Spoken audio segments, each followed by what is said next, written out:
briefings from the Department of Science and Innovation, as well as the Department of Higher Education and Training.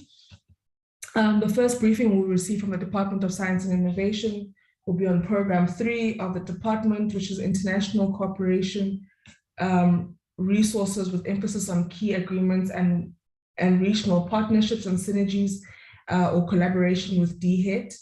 And then DHET will also brief us on internationalization of higher education and a overview of bursary and scholarship programs for students studying abroad and synergies on collaborations with DSI in that regard. So colleagues, that will be the two presentations we're receiving.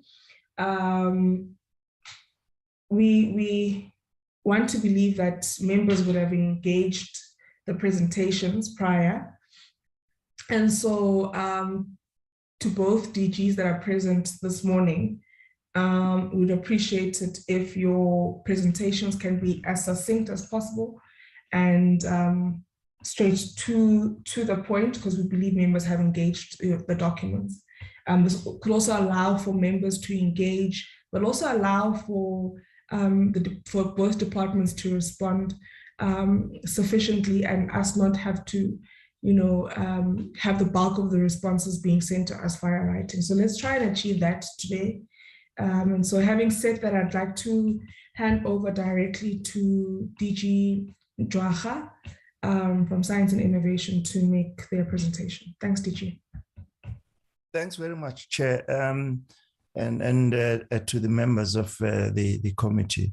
Just two issues before I hand over to Dan. The first one is we're in the middle of key decisions that we need to transmit to the SKA organization in Manchester. So I am chairing a steering committee meeting, which we've agreed would shift to 9:30. So I will introduce the presentation and, with your permission, Chair, disappear around about 9:30. And Dan and the team will be able to handle, I think, all of the issues. And then the second request that we wanted to make, Chair, was whether it would be possible for the Chair and the members to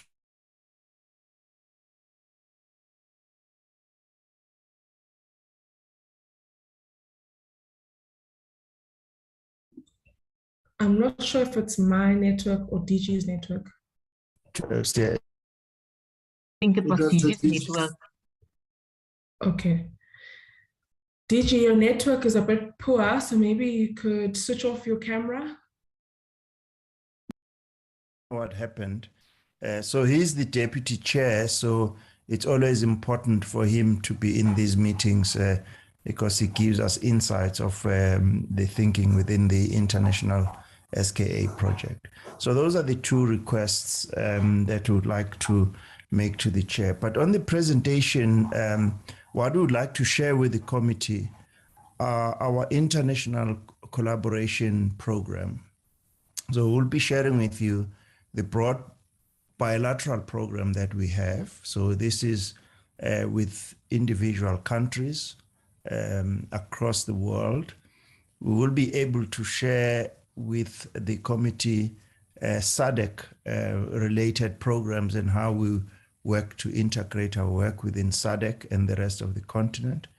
And then some regional activities in the BRICS framework. And then one of the multilateral structures that we work with is the European Commission, and we'll be able to give you a flavor and a sense of the work that we're doing there. And the motivation for all of this is twofold. Science knows no borders, so we do like to work with everyone else to understand what's happening, but also to build the capacity of the national system of innovation, but also to work in supporting and growing the system of innovation, especially around SADC and other bilateral countries. But Dan, as I say, Chair, will be able to take us through that, and we'll be more than happy to do the presentation in about 35 or so minutes. Thank you very much. Thank you very much, DG. You are excused, so your apology is noted for 9:30. I'm assuming you'll leave a bit earlier than that. But we will then hand over to Mr. Dutoy to take us through the presentation. And I think when you cut off DG, we believe you were trying to indicate that there's an additional colleague you'd like to also present to us. Is that correct? No. It was just to say that Dan will take us through the presentation with the rest of the team. Sorry, Chair, I don't know what happened. It just cut and came back again. Thank you. Okay, that's fine, DG. All right, we can then, thank you so much, DG. Mr. Dutoy? Good morning, honourable members. Good morning, Honourable Chair. Thank you for the opportunity.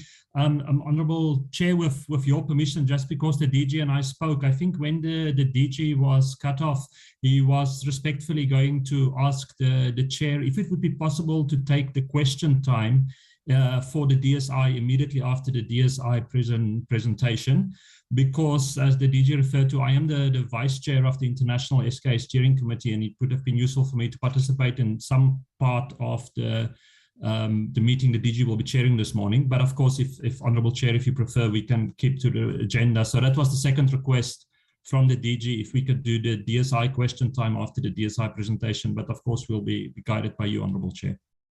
Thank you, Mr. Dutoy. That's exactly what we had missed, because we just heard Chair.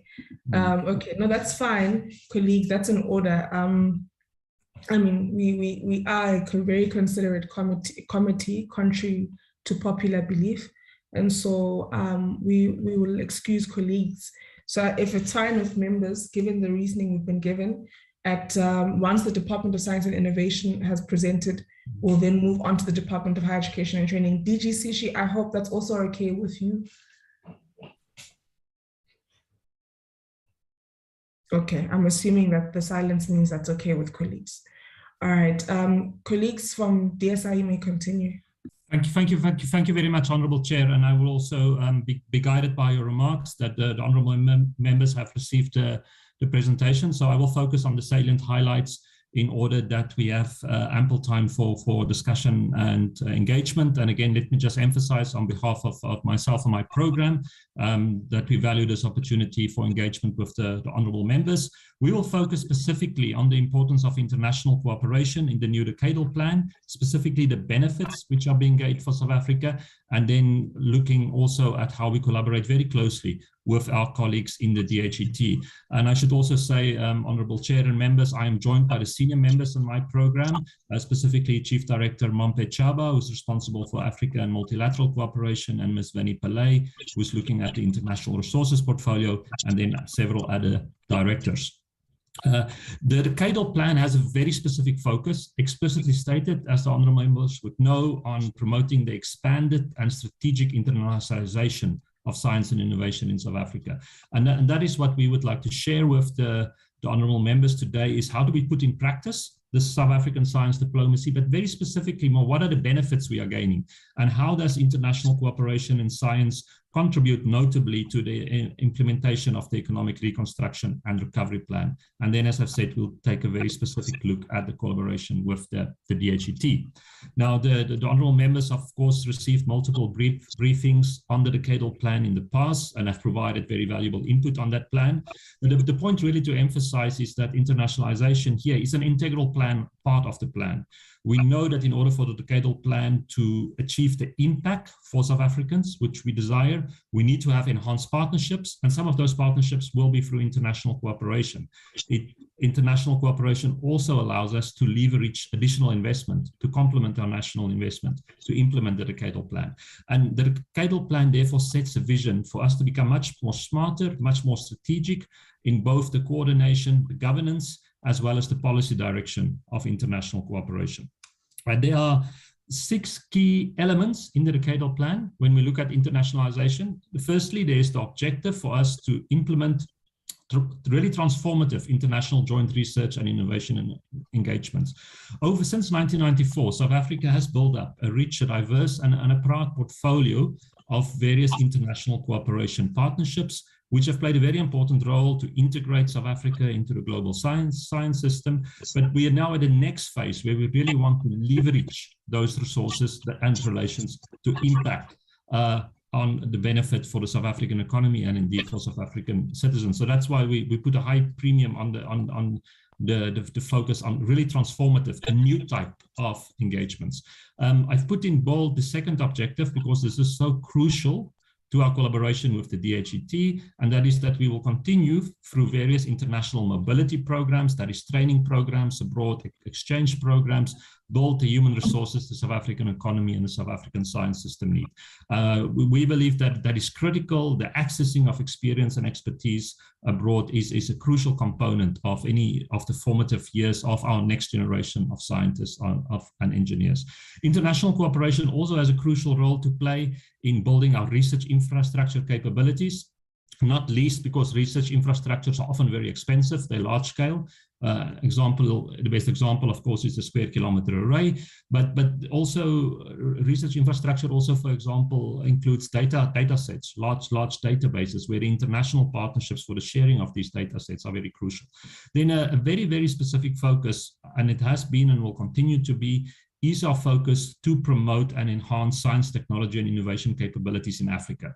We know it's first of all our duty as a member of the African Union to contribute to the African agenda, the strengthening of Africa's own capabilities, but it's also critical for the well-being of the South African science system to be connected to a vibrant and a growing science system elsewhere in Africa. And then a new focus of work, which we are very excited about, and that is to see is how will we be working with our colleagues, for example, in the DTIC and DIRCO, to look at what are the linkages between science, technology, and innovation and international trade. And here we, for example, specifically look at, for example, the Africa Continental Free Trade Area. In other words, how do we work together to provide access, to create access to international markets for South African science and technology intensive products or services? How do we use science diplomacy to support our international trade agenda? And then lastly, associated with that, continued and explicit focus on attracting foreign investment into the South African science system to complement our own investments. So these are the strategic focus on internationalization in the decadal plan. It's building on a solid foundation, but we are really seeking to implement a step change to take us to the next level. Honorable Chair, honorable members, we use very liberally in our documents, including in this presentation, the term science diplomacy in the decadal plan speaks about a need for South Africa to have a science diplomacy strategy. So I thought it would be useful just briefly to recall the different elements of science diplomacy.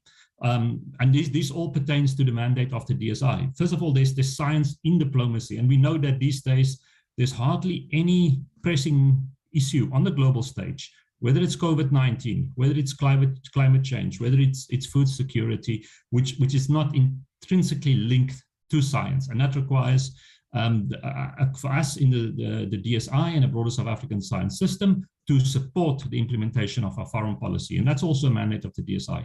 But it's also diplomacy for science. And this is how do we use international relations. And we'll speak a bit later, Chair, about the different agreements, the different programs, the different alliances we have created through diplomatic means to create and access opportunities for the South African science community.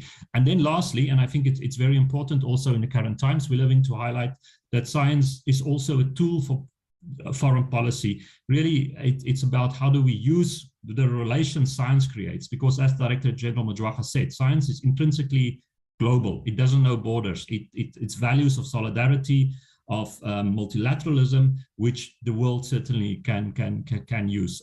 But of course, science diplomacy we see in a much bigger context here. We work very closely with our colleagues in the DHET, as will become evident from the two presentations. So it's really about knowledge diplomacy. And then the linkage with the economic diplomacy really means that we are focusing on innovation diplomacy. So very briefly, for us, there are 4 key objectives. From a science diplomacy perspective, in the DSI, it's, as I've said before, we need for South Africa to tap into, to share in international resources, experience and expertise through, for example, training and mobility programs. We need global partners for research infrastructure partnerships. We need to leverage foreign investment and also make joint investments for international partners. And yet, of course, Honorable Chair and Honorable Members, we are very cognizant that foreign investment is not an objective in its own right, and that in terms of the agreements, in terms of the partnerships, we have to be very careful, we have to be very sensitive to the conditions of those investments so that they do not distort from our own national agenda and our own national priority. We know that across the developing world, there are many countries which are overly dependent on foreign investment for research and development, which means those countries do not have their own agenda. So it's not foreign investment at all costs, but to complement our national agenda. I spoke before about the African agenda, and here, in addition to the rich portfolio of bilateral relations we have with fellow African nations, we are, of course, and we will share a bit of examples, deeply committed and involved in supporting the programs of the African Union and also of our own Southern African Development Community. And then lastly, we also engage at a global policy level to, for example, advance the objectives of the Sustainable Development Goal and the values which are important for South Africa, which relates to how do we fight global inequality and how do we campaign for equitable and social justice also through science. So in terms of the priority areas which informs the work of the program, Chair, what I would like to highlight here, and this is very much consistent with the vision and the philosophy of the decadal plan, it's not the DSI working in isolation, it's Team South Africa, priority partner the DHET, but also DIRCO. We are deeply involved in collaboration with DIRCO. When DIRCO engages with partner governments, the DSI is always invited and we contribute to that work. The DTIC, the Department of Forestry, Fisheries, Environment, etc., and also broader stakeholders in society. International collaboration also requires national coordination and national collaboration. I spoke before that it's about how do we align our international cooperation with the national priorities.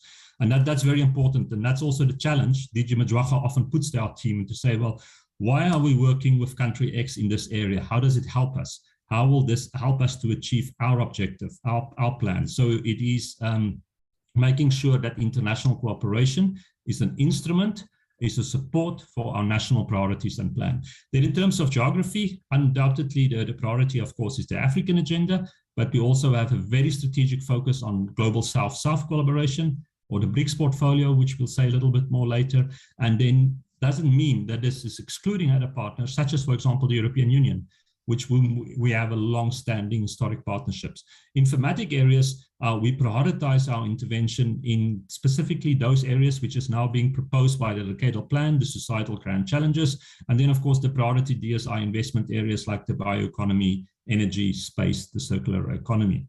The SKA, given its size and significance, is a strategic priority for us because we use our international partnerships with the different SKA member countries also to support the implementation of the partnerships.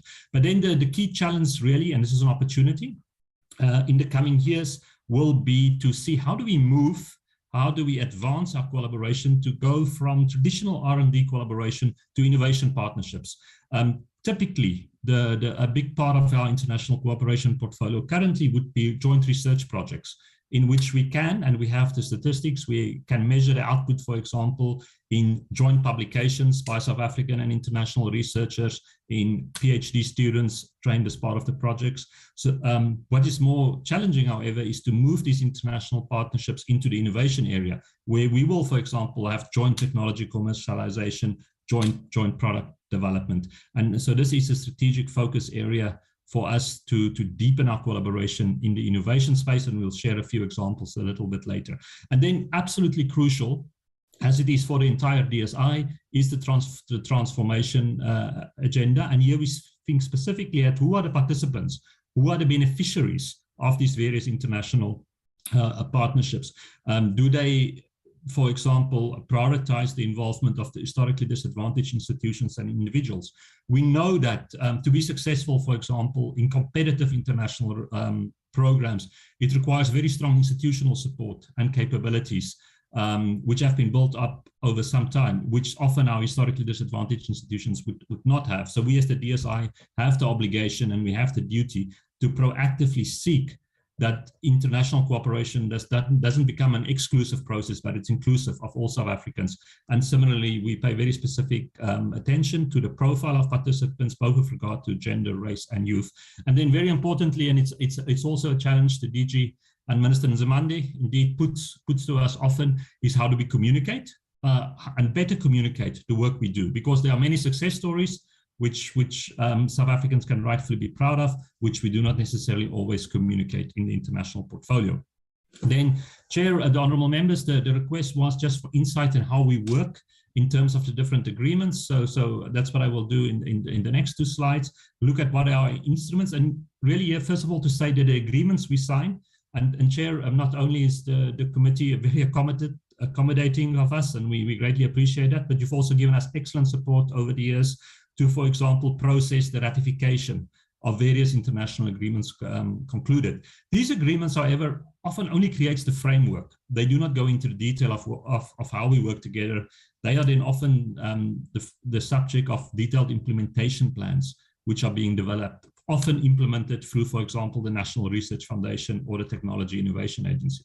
So in the first instance, we have national funding, which we avail to South African organizations to collaborate with international partners in research and innovation. That is sort of the traditional way of working together, where we would agree, for example, with France to fund joint projects in marine sciences. South Africa funds the South African scientists, France funds the French scientists, and then we have joint projects. So that's often there can be multilateral calls as well. But this national funding for collaboration is a mainstream instrument. We do also use what we call seed funding, and that is to prepare international partnerships. And this is very crucial, specifically for the transformation agenda, because we know that international cooperation requires relations abroad, requires partnerships. And often there are important constituents in our research community, for example, from the historically disadvantaged institutions, who do not have the privileged access to, for example, partners in Europe or in Asia. And therefore we use seed funding, for example, for travel costs in the times before COVID-19, to enable South Africans, specifically the next generation of scientists, to develop and create these partnerships. With the DHET, we have different joint programs and initiatives for international research training and mobility. This can range from short-term exchanges. It can range to complete fully funded fellowships or bursaries abroad. Very, very important for us here is also to have geographic diversity, and not only a pattern of mobility which is north-south, but also south-south, and a specific focus on studying elsewhere in Africa. And then in order to attract investment, sometimes you have to invest yourself. So we also have a dedicated instrument for co-investment, where we would not match, but for example, agree with an international partner that we will co-invest in a project in order to attract that foreign investment. We have various platforms which give support, which give advice to the South African science community to access international cooperation opportunities. The most well-established one is known as ESASTAP, the European South African Science and Technology Advancement Program, which is specifically looking as a tool to guide South Africans to access the different EU cooperation instruments. We also engage with our international partners on technical exchanges and policy dialogues. And this is, for example, has been very useful and continue to be useful as we proceed with the implementation of the decadal plan. For example, we know that the European Union had done a lot of work in conceptualizing the mission-driven approach to innovation. So we could have joint exchanges and then seek what experience is relevant for us in order to inform our own policy thinking. We also are responsible as the custodian of South Africa's membership or participation in various multilateral organizations and platforms, chiefly those of the United Nations and UNESCO, but also others on which we'll say a bit more. And then, honorable members, we will be aware that we also are the custodian of the events which seeks to profile South Africa on the global stage. Our Science Forum South Africa, and this year South Africa will of course be hosting the World Science Forum. Honorable members, I will not speak in detail on this slide because this has already been presented to the committee as part of the department's presentation on the annual performance plan for 2021-2022. And what you will see here is that our targets in the APP really speaks to the key objectives I spoke about earlier. It's about what do we do in order to attract international investments, but very specifically, if one looks at target 3, do we how do we proactively work to build capabilities and capacities with the historically disadvantaged institutions in order to access international cooperation opportunities? And then there are various targets which speak to the Africa agenda as well as our multilateral engagement.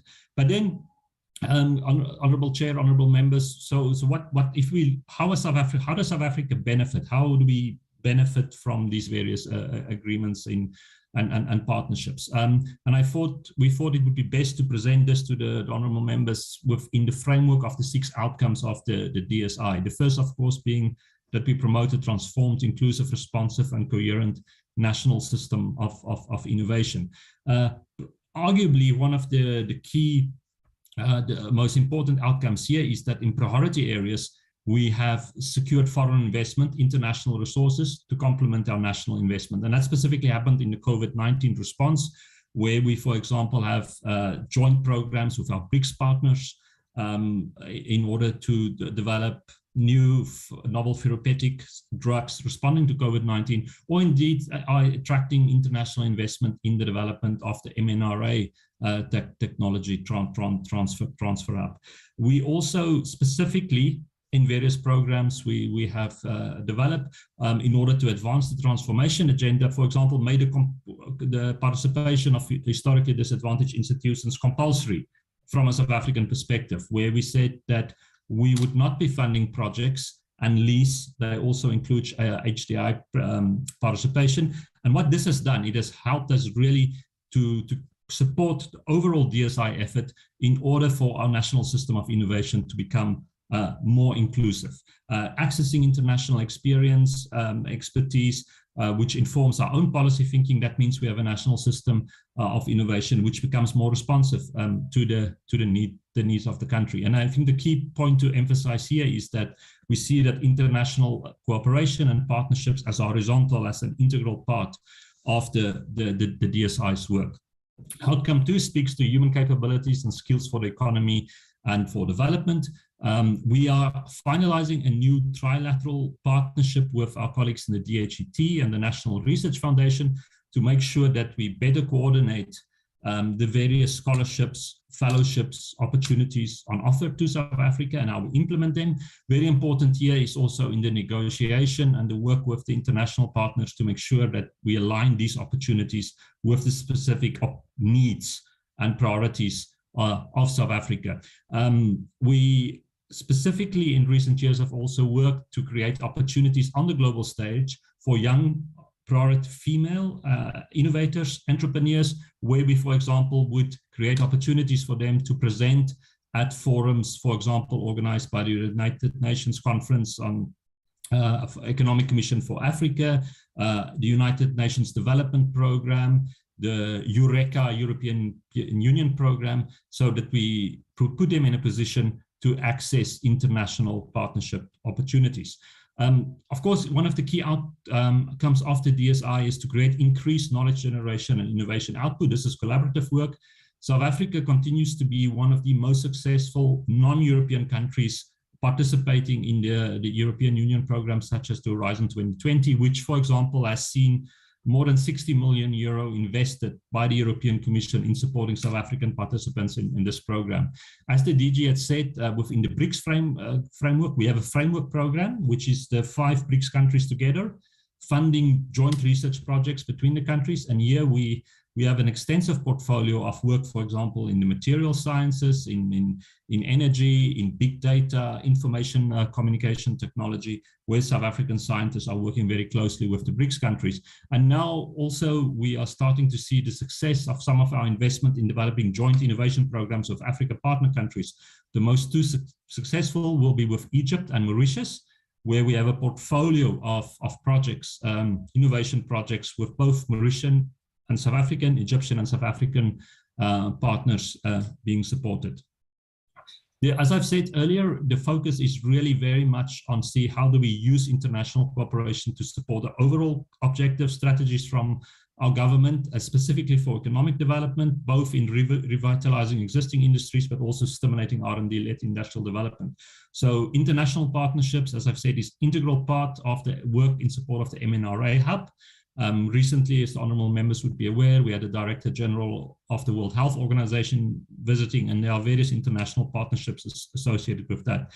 The focus on green hydrogen, the hydrogen fuel cell technologies, is a key focus area for various of our international partnerships with Europe, but also the likes of Japan and with the United Kingdom, for example. We have very exciting collaboration on data science and in the BRICS framework on artificial intelligence. So these are all opportunities where through international linkages, we build capabilities, we build skills in South Africa to exploit these new economic growth opportunities. But it's also not only about economic development, it is inclusive development. And here there's work with the likes of the World Bank, the United Nations Development Programme, the Global Innovation Fund, which specifically would, for example, look at how do we support innovators, entrepreneurs through international partnerships to support the key societal challenges, such as, for example, enhanced service delivery, capacitating a local government through smart science and technology interventions. And the DSI outcome of the innovation in support of a capable and development state is another area where by accessing international experience and expertise, we strengthen the capabilities of the DSI. There's two projects I would like to specifically highlight. One we've presented on to the honorable members before, and that is the funding we received from the European Union as well as other foundations for a detailed study and assessment of the scourge, which is gender-based violence in South Africa, and how best to combat that. But we also have a partnership with the United States looking on the trafficking in persons, which for the first time is really providing us with reliable data sets to inform policymaking to combat the trafficking in persons. And I think the point here to emphasize is that, yes, we talk about the SKA, we talk about hydrogen fuel cell technologies, but it's also about the social sciences and how we use international partnerships in the social sciences to respond to key societal challenges. And that is why collaboration with the likes of ASAF and the HSRC is also very important. Then just to summarize, our honorable members, in the coming years, our priority very clearly is going to be on skills development for the new growth areas, such as the digital economy. And here we'll be working very closely under the leadership of Minister Nzimande with our colleagues in the DHET. As emphasized in the ERP, we have to unlock the potential of the youth to drive economic growth in South Africa and use international cooperation to create those opportunities. A specific focus on small, medium, and micro enterprises, and then, as I've said before, the economic diplomacy and Pan-African collaboration. Then honorable members and chair, just to conclude with an overview of how we work closely with our colleagues in DHET. We liaise regularly and provide each other with assist and support on how do we access different programs, how do we engage with new partners when we have to develop new strategic relations, whether that's through the office of the minister or the deputy minister, for example. How do we market South Africa on the global stage as a preferred partner for higher education or science, technology, and innovation? Very specific examples. I spoke earlier about international mobility. Most of the international mobility for South Africa is still north-south. In other words, South Africans studying in Europe, North America. We want to change that with a focus on South-South, but specifically, and this is crucial, to have more South Africans studying in other African countries. That's how we can really build an African knowledge community. So we will be looking at various initiatives to enable that. We have a program with University South Africa and UNECA to promote capabilities for entrepreneurial universities in South Africa.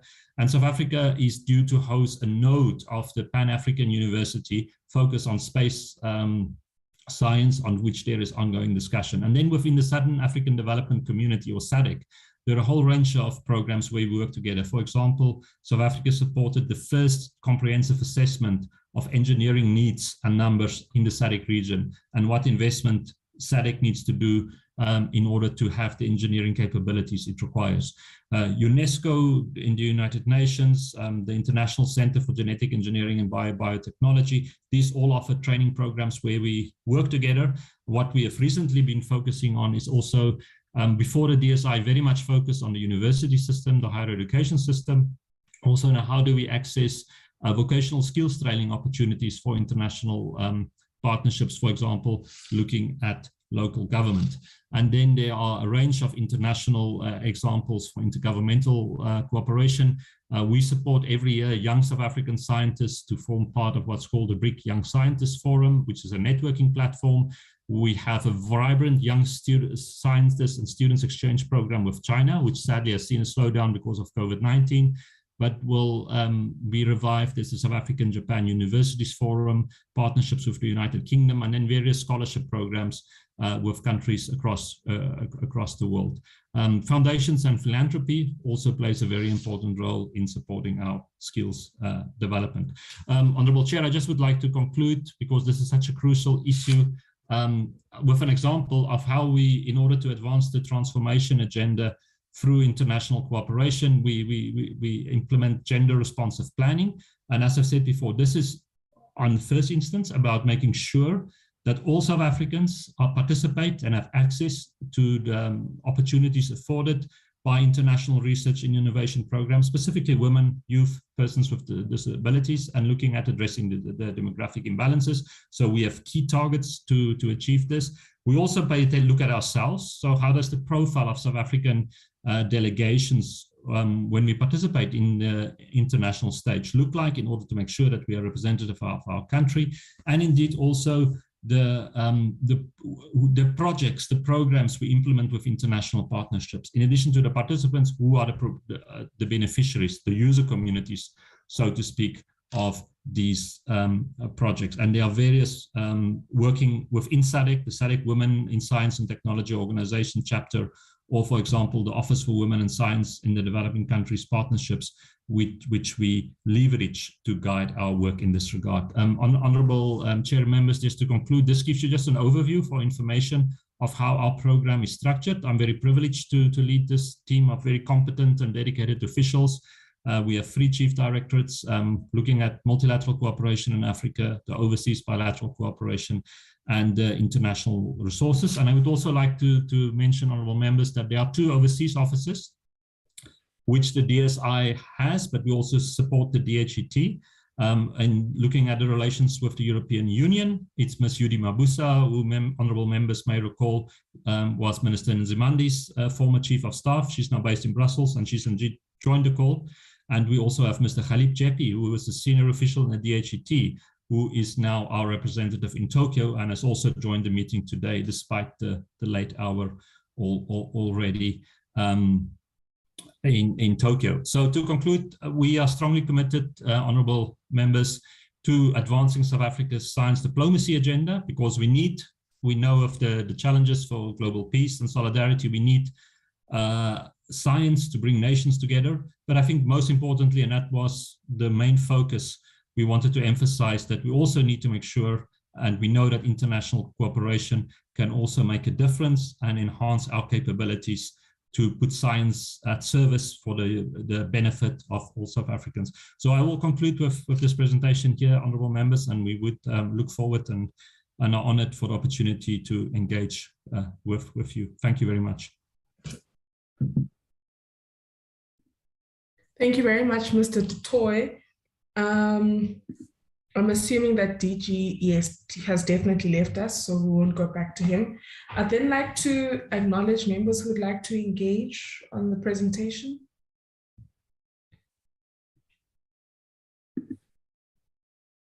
Honorable members who would like to engage on the presentation, I'd like to note your hands now. Perhaps I see Honorable Khumalo's hand has gone up. While we wait for more members to indicate their interest to ask questions, comments, or to engage and make recommendations. I think firstly, let's appreciate the presentation that you have made to us this morning. For me, I don't know, whilst we have science in diplomacy, or diplomacy in science, or science for diplomacy. How does the conversation around sovereignty in all of this take place, right? So lifting our country's national interests whilst we are going and entering into these international partnerships, and the trade-offs we then have to make, because after all, these are negotiations. And at times we may find ourselves, I mean, I don't think that we would compromise our national interests and our sovereignty at all, but at the end of the day, there are negotiations that take place, and maybe we may want to lead in a certain element of a particular partnership, but we can't, and we have to make those particular trade-offs. And for me, I think how the most important thing is to understand from the department's perspective how we do prioritize our national interests as a country and our sovereignty. In this also, I think you make an example of a partnership, perhaps, you know, let's make an example around research, where we are doing our research in South Africa, and the partnering country or partnering countries are making their research. And at some point, this research has to, I guess, be consolidated into one, project or whatever it may be. And in that, there is also then a sharing of data on each other's countries. And how do we then, in terms of, national security, then have an understanding of whether or not the data we are sharing with these other countries could, to any extent, put our national security at risk. And I think just understanding how we manage those particular dynamics is important for one to receive.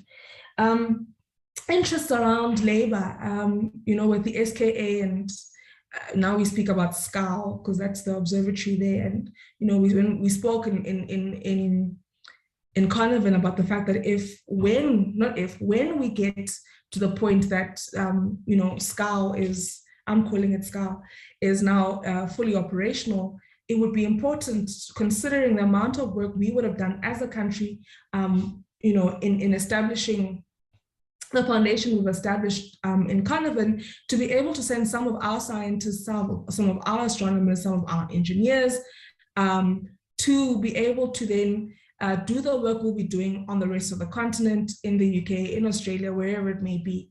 And I think we need to be very intentional as a country about putting forth those interests that we may have, to take our technical skills there as well, so that we're able to enrich this particular project. So in terms of labor as well, I think it's very important that in these agreements, we're very intentional as South Africa on how else we can be contributing beyond those who do research, but really looking at the project thoroughly as to where can we benefit comprehensively as a country. I think one would also just appreciate perhaps a spreadsheet to be sent to us in writing of the work that we're doing on the continent, in terms of the partnerships that we have on the continent, and perhaps also indicating which partnerships are in principle and which partnerships are actually active and there's work being done there. And then also perhaps wanting to understand, so I mean, there's a lot of elaboration on the fact that there are a lot of so South Africa, clearly we are a shining star, and we're doing very well in terms of our science and innovation in the research that we produce, the quality of the research that we produce. And I think COVID-19 was testament to the fact that we really have a lot of great work that we're doing in the country. But then how do we, so people invest in, well, clearly we have a lot of foreign investment that, well, my understanding, and you may correct me, DDG Tutoy, my understanding is that there's a lot of investment, foreign investment that is coming into the country. And so ideally, I mean, when someone invests, they hope that they will also be, they'll also benefit from the investment that they're making. So when we then do produce this high quality research, how do we, what then explains the situation where we find ourselves producing research like during COVID-19, where we find various variants, but then there's no diplomacy when countries then bar South Africans from traveling and, you know, so here we are, we produced, we're helping the world, but now we helping the world to our detriment, because then we find ourselves being discriminated upon as a country that's able to have such high level research. So, you know, that's just understanding diplomacy and how it works there. I think it's something that's very important. And it's not a DSI issue alone. I think it also speaks to the Department of International Relations and how, you know, they manage those relations there. Perhaps let me leave it at that for now, so that I can allow members to make their input. I was just trying to share or make my own comments because I wanted to allow members sufficient time to raise their hands. But I also think one would appreciate in writing an articulation in relation to the APP performance. I think it was bullet 2, where we speak about South African students participating in international training programs. We mentioned that there's about 342. I think I'd like to understand, just if you could send us the demographics of that cohort, so that we understand, you know, how that looks like in terms of race, gender, age, and all of that. And then also in relation to bullet 3 on that same slide, building capacity and particularly targeting historically disadvantaged institutions. If you could send us a list of those institutions that you're working with in that. And then I've of course spoken to the one on African countries as well. So I'll leave it at that. Honorable Khumalo, your hand was up first, followed by Honorable Sibiya, and then Honorable Makesi. Honorable Khumalo. Thanks, Chair. Chair, can I just ask for your indulgence to allow other members to perhaps speak, and then I'll come in last. Thanks. If that's fine. Okay. That's fine, Honorable Khumalo. Honorable Sibiya. And thanks, Chairperson. Thanks for the presentation from DGG. As he has spoken about the initiatives, what initiatives are planned to increase the participation of historical disadvantaged institutions in the STI cooperation, partnerships, and initiatives? I think the Chairperson has partly covered me on the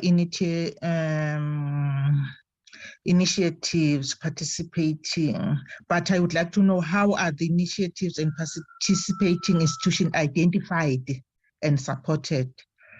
And what are the capacity and financial obligations attached to the current leadership positions we occupy? Thanks, Chairperson. Thank you very much, Honorable Sibiya. Honorable Makesi.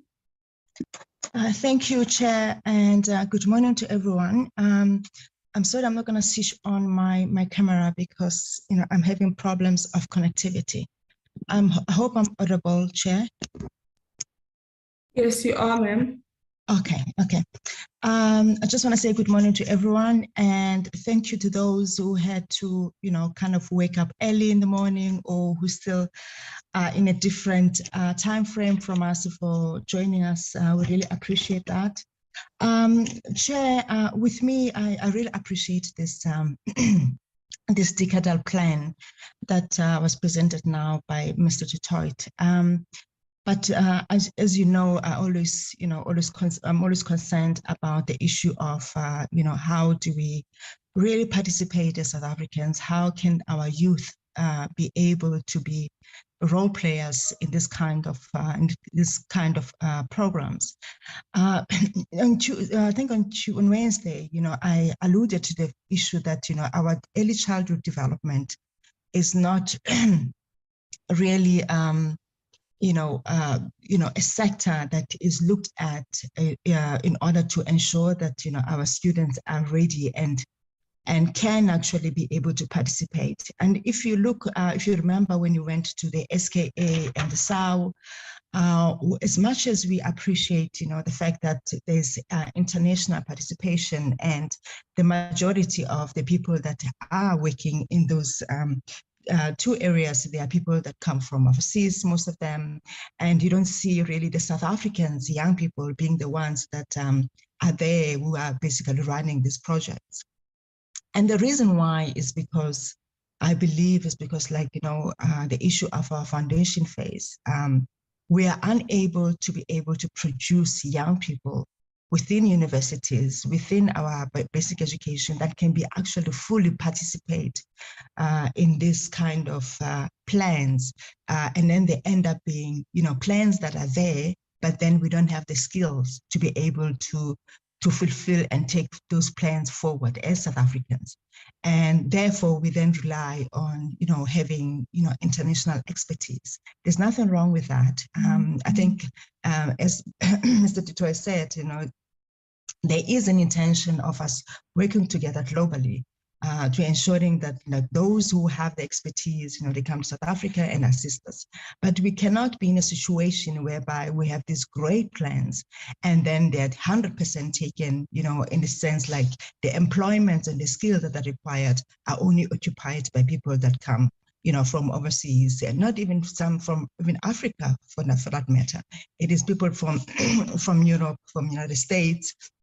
And they are the ones who are fully capacitated, who are actually getting the advantage of these great ideas.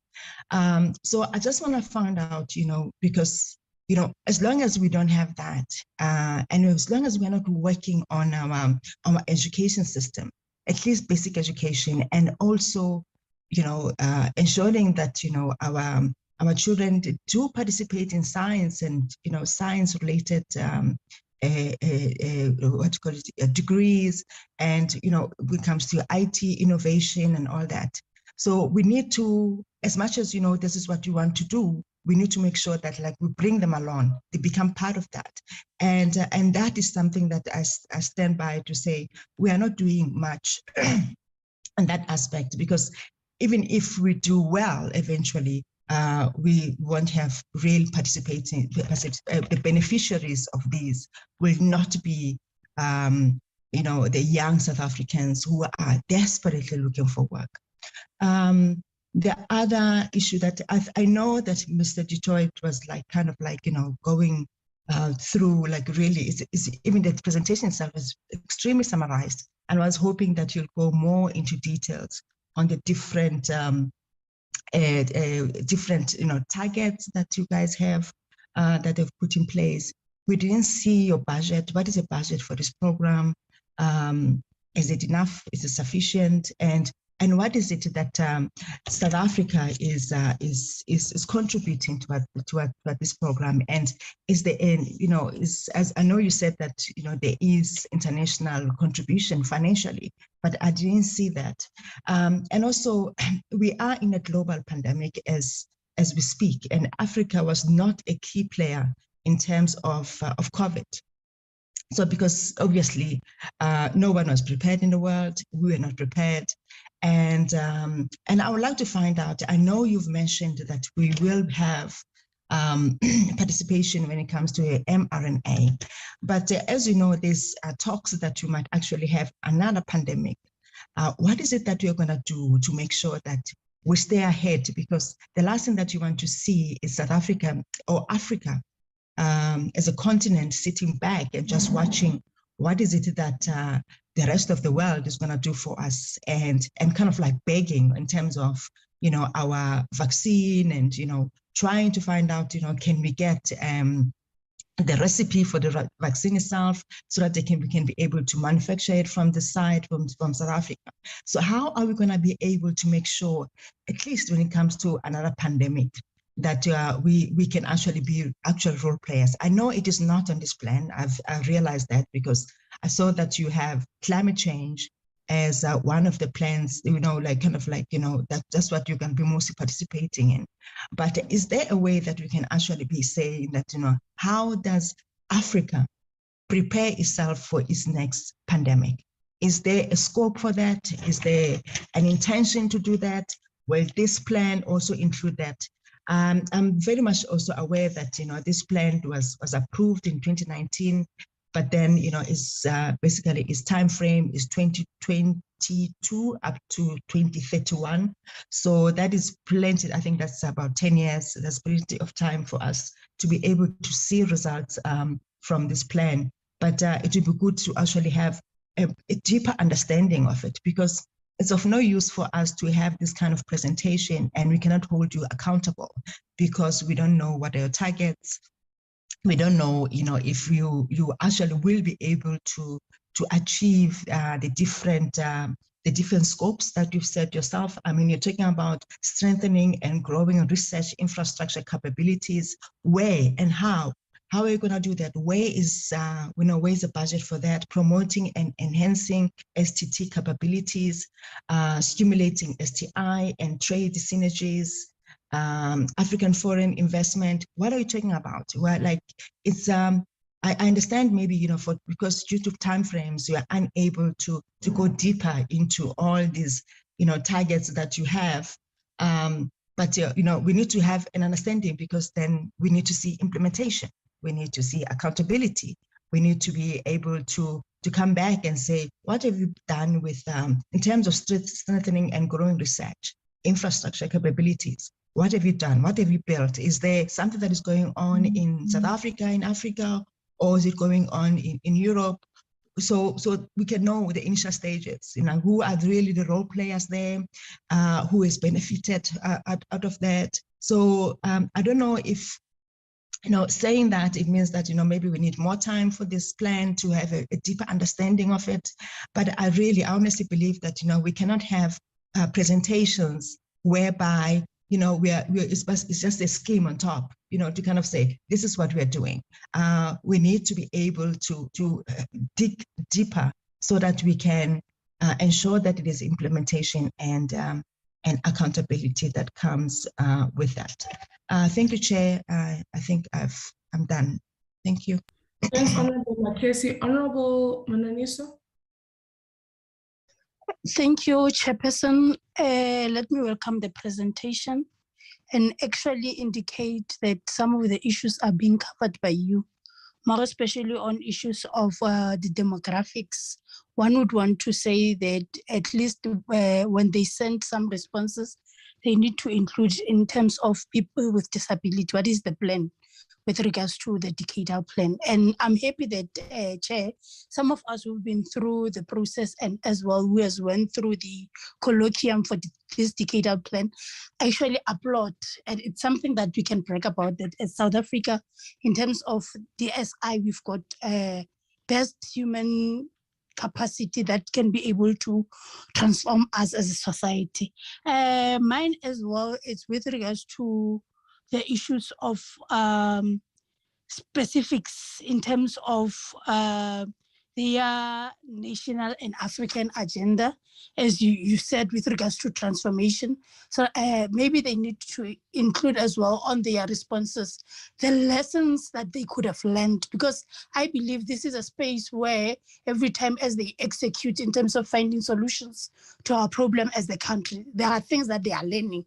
And for me, when they give us this presentation, they don't speak about those challenges, so that as political leaders and as well as decision makers, we are able to know what is it that we need to play as the role as we advocate for their issues. So I just want them to actually give us as well some responses with regards to challenges that they've actually experienced as a department up until where we are in terms of them actually executing their task of this particular decadal plan. However, Chair, lastly, my issue is I believe that the issue of language, more especially indigenous languages, when we speak to these developmental issues of our transformational agenda, it is important so that we don't leave anyone behind. And I believe that the department is committed to do that as well, so that everybody can know about this good story, to say as much as we are in South Africa, we are borderless and boundaryless. And we hope that as they do, international work, ordinary people, they don't miss actually their footprint. Hence, I'm emphasizing on issues of indigenous language. And I just want to say to them, working together, we can do more. And we hope that as they experience challenges in terms of their targets, they would be able to rise above the occasion and ensure that we actually achieve those particular targets. And they need as well to submit their targets specifically, so that as we do our oversight, we are able to, scrutinize and give advice where we can. I thank you. Thank you very much, Honorable Mananiso. Honorable Kumalo. Thanks, Chair. I'll try and be very, very, very, very short. I won't be long. I've tried to summarize my notes. I want to firstly just say thank you so much to Mr. du Toit for the presentation. It was really a very well thought out plan in advancing our science and innovation in South Africa. I do just want to ask on page 3 of the document that we got in reference to the use of dedicated interventions that are mentioned there to attract foreign investments. I just want to find out what exactly those interventions are. I think it's quite crucial, especially for us as political, leaders to be able to do our oversight. I would have spoken, Chairperson, on the data security issue. I actually had quite a bit of a background on that as well, but I think I'll let that go because you've covered it. But I think it's also very important that we are cognizant of that and be proactive in that space and, planning ahead instead of waiting for any issues so we can be reactive. The issue of access to databases, etc., to enable the work and support from the department to enable the work that we are intending to do. I just want to find out if there's any support there, the thoughts around ensuring that access to databases in the work that we're trying to do is there or has been thought of.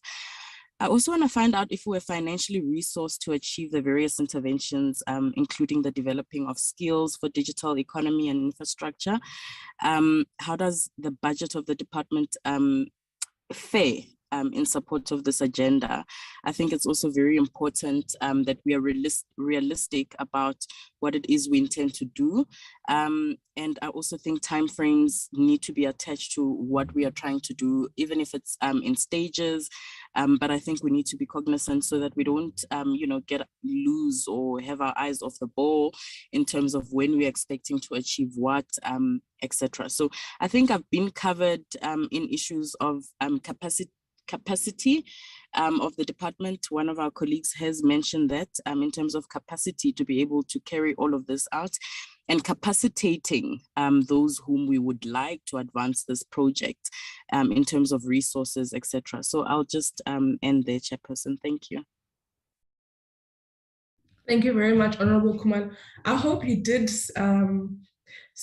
make all the remarks you wanted to make, though. We don't want to, we believe in not limiting members. So I hope you did mention to say everything, Honorable Kumal. I'm covered, Chair. Thank you. All right. No, that's fine. Thank you very much, honorable members, for your remarks, your comments, questions, recommendations. I'm not sure if, okay, Honorable Mahlatzi's hand just went up. Okay, perhaps let me take her first in case she may want to cover me. Honorable Mahlatzi. Thank you very much, Chair, and apologies. My network is quite bad. My hand goes up and down. I don't know what is happening. Chair, let me first and foremost welcome the presentation made by the Department of DSI. And also good morning to you, colleagues, and our staff members, as well as the department, and to you, Chair. Slalo, I've been covered on a number of issues, but just to make an emphasis on specifics. One, I'm quite happy with the presentation, given that it gives us a broad analysis in as far as collaboration is concerned, as well as policy alignment.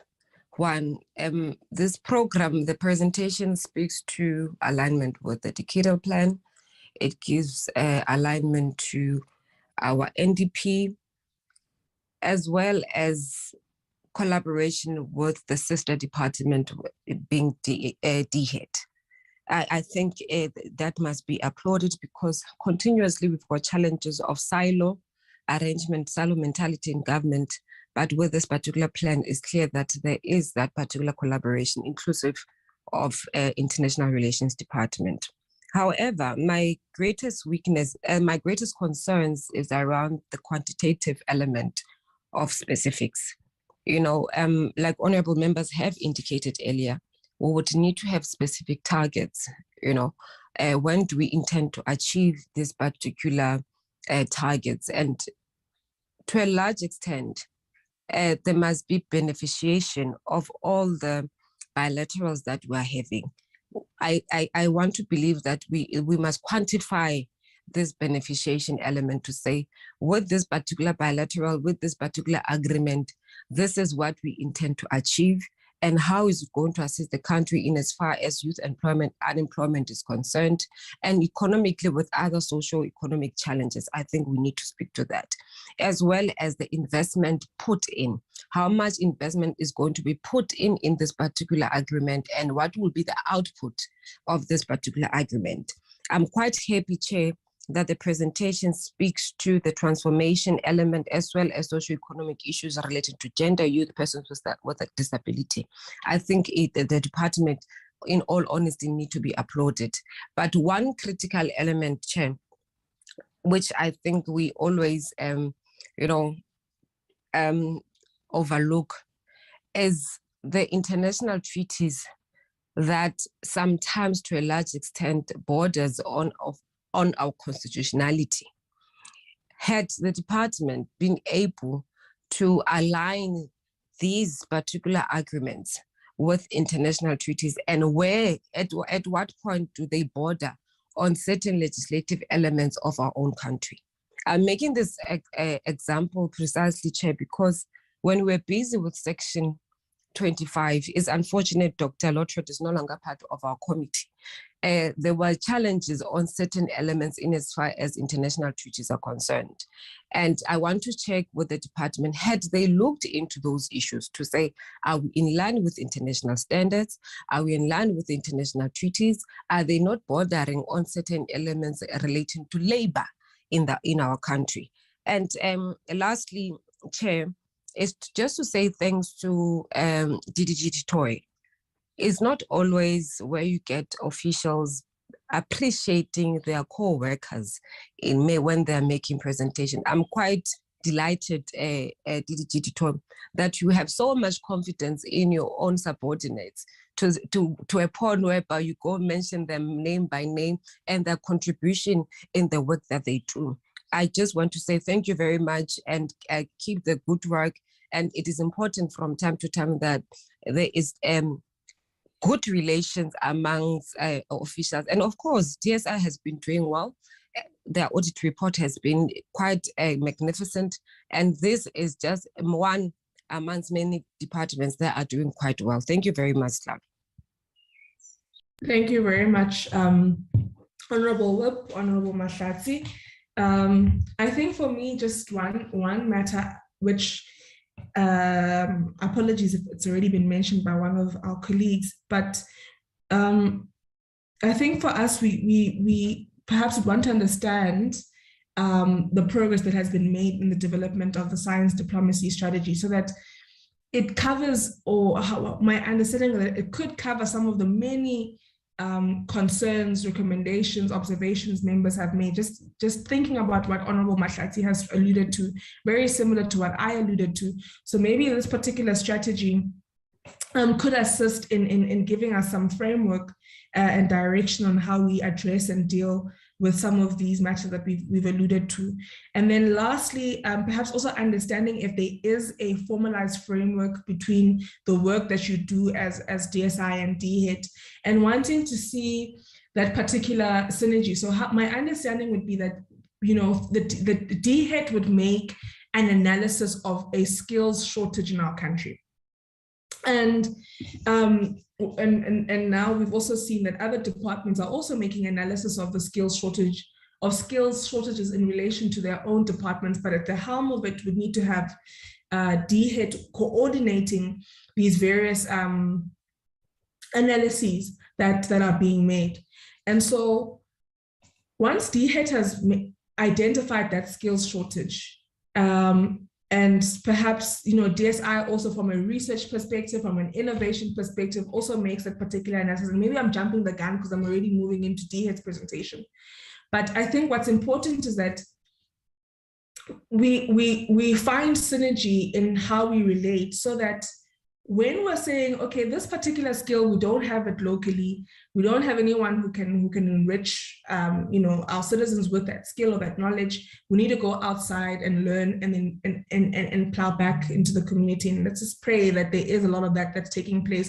And I hope perhaps you're also making an analysis from your side, DHET, to say, are we by any chance having any type of brain, what we call drain, right?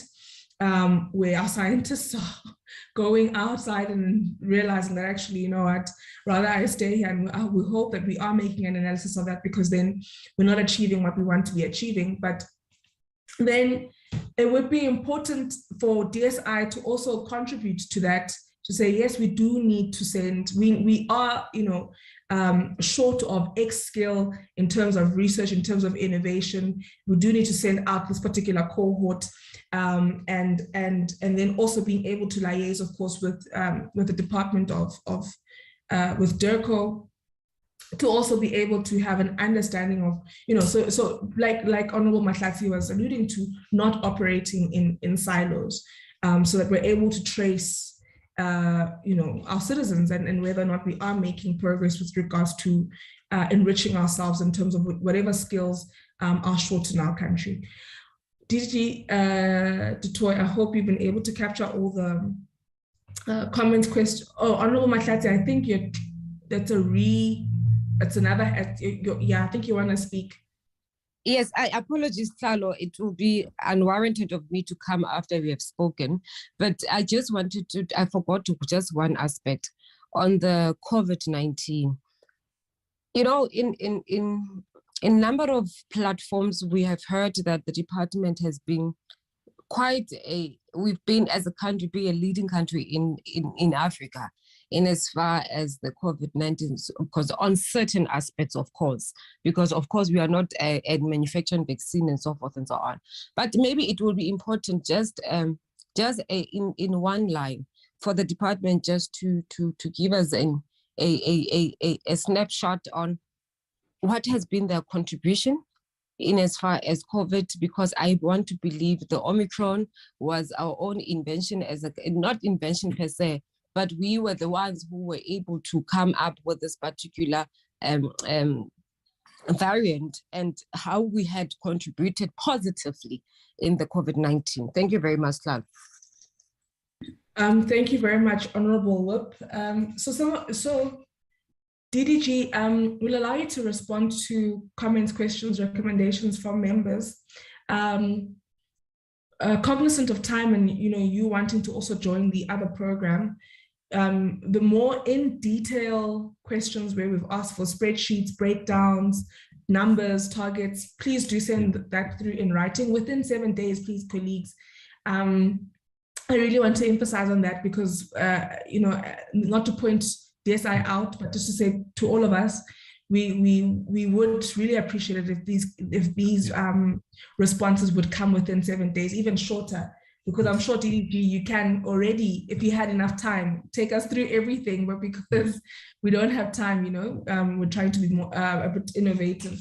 So if you could do that, and then and some of the questions I think also can be covered by DHET because they are cross-cutting.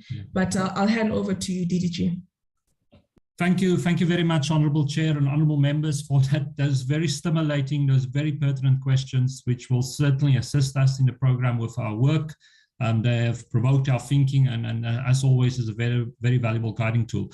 Honourable Members, I will. First of all, I commit to you that we, as a matter of urgency, will, with immediate effect, work, because the data sets are available, submit to you the free data sets, specifically speaking to our annual performance plan indicators related to our efforts to build capacity at historically disadvantaged institutions, related to the South African students participating in international training program, and then our Africa partnership engagements. I fully accept and appreciate the honourable members' desire, which is very well understood, for more detail, implementation detail, in order that you rightfully fulfill the role, and that is to, on behalf of South Africans, keep us accountable. So what we can also share right now, in addition to our annual performance plan, our primary tool is the program's operational tool, which operation plan for the current financial year, which we can also share. And of course, we are finalizing the plan for the new year. And then, of course, as part of the overall finalization of the decadal plan, because it's not yet finalized, there will be specific targets, will be very specific performance indicators, for example, related to the trade and science diplomacy interface, which we will report on in future, and certainly we look forward to engage with the committee on that. Honourable members, I will, in the interest of time, I will speak to several of the questions and comments, but I will invite Ms. Mampe Chaba, who's my Chief Director, our Chief Director for Multilateral and Cooperation in Africa, to speak specifically on some highlights on the Africa Partnership portfolio. She's a vastly experienced official. Also, Ms. Veni Pillay, who's the other Chief Director, just back from Brussels. She was our former representative, with insights she would like to add. And I'm also going to ask Ms. Mandrine Nchani, who's our Acting Director for Africa Multilateral Cooperation, specifically speak on some of the reflection on how we, through DSI, support early childhood development. But then, Honourable Chair, you've certainly touched upon all the topical key science policy challenges related to international cooperation. There is sometimes a temptation, sometimes a bit of a challenge, that in science diplomacy, we focus on what's good, on what's positive, and that we sort of assume that everyone just wants to work together for the global good. And we know it's not like that. And therefore, we have to be very realistic and very focused on maintaining and safeguarding South Africa's strategic national interests. And the first topic, Honourable Chair, you mentioned technology sovereignty. That is a crucial issue for countries across the world. We see defensive borders, virtual borders being created in areas such as, for example, artificial intelligence, in advanced space science and technology, where countries want to maintain their strategic capabilities and close international cooperation in those areas. We also see how some countries use international cooperation programs to advance their own strategic access, for example, market access. We do know that many partners of Africa has an interest to access African markets, and then sort of in the guise, almost disguise of international science partnership opportunities, those instruments are used to, in an offensive manner, to gain access to African markets. So we should and could and would have a very specific discussion on this, but I think to assure you that we are very sensitive to this. We are not walking blindly or naively into international partnerships. We pay very specific attention to the protection of intellectual property, for example, emanating from these partnerships with our national intellectual property management issue. And it's very much, it's part of the international partnership is also defending our national interest and making sure in strategic areas crucial for South Africa, we maintain our sovereign capabilities. Honourable Chair, I can only agree with you on the vision you sketch on how it's very important that the investments we've made in the SKA project, the skills we've developed and continue to develop, that is put at the service of South Africa, the South African economy. For South Africa, it's always been that, yes, this is a global facility, but we are not just the host of the SKA. It should be South African engineers playing the key leadership roles in building the telescope, and then African and South African scientists using the telescope. And we should now very strategically been thinking on how do we, as you said, these capabilities and capacities we have built, how do we continue to profile and make sure that South Africa and Africa, because it's an African partnership, we become really a global leader in these science and technology domains, because we have the potential. So I completely agree with your vision on that. Honourable Chair, you've also just put your finger when you spoke about the science partnerships and then the discord with regard to policy advice.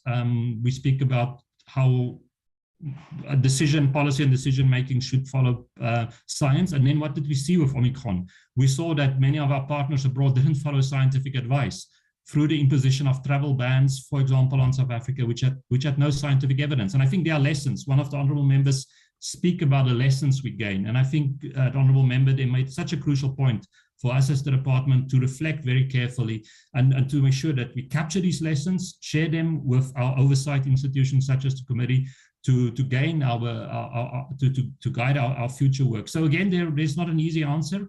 It's sometimes, yes, we applaud that the role of science for policy making at a global stage, but what do we see when strategic interests are at play? Then countries often revert to making decisions based on their own nationalistic or narrow self-interest.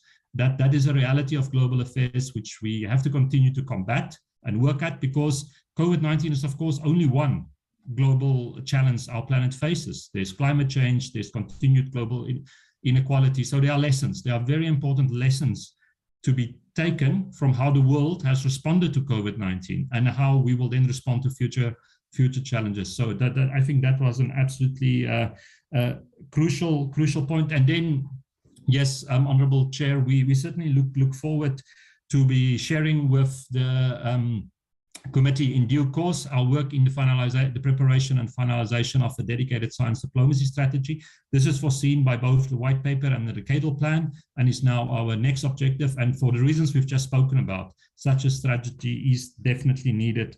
And as you say, that also relates to the question of skills development, accessing skills programs to respond to South Africa's needs, and exactly the type of analysis you spoke about, Chair, with the DHET, which we are doing and continue to step up our efforts. I should also speak, when we speak about brain drain, should say that the decadal plan goes into further details on brain circulation, for example. What is the dynamics associated with South Africa attracting skills in areas where crucial skills are needed, and also how do we, for example, work with the African and the South African diaspora in areas to build our own capabilities.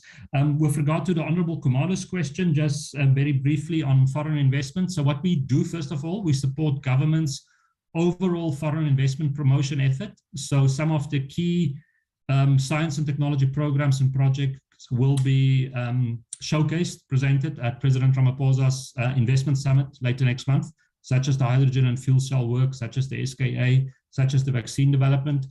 In the month of May at the Dubai Global Expo, the focus is also on innovation, and we are working with DTIC to showcase investment opportunities in South African science and innovation. We also proactively engage. I have a colleague, Mr. Sissel Masoka, who is leading efforts to develop partnerships with the International Chambers of Business in South Africa to look at foreign investment opportunities, and we proactively engage with potential investors. That's the international resource leveraging opportunities we referred to in the annual performance plan. And then Honourable Kumalo also spoke very pertinently about the necessity, the opportunities for open access, open data, but also the challenges, the concerns associated with it. And that requires really enhanced policy development and learning in South Africa.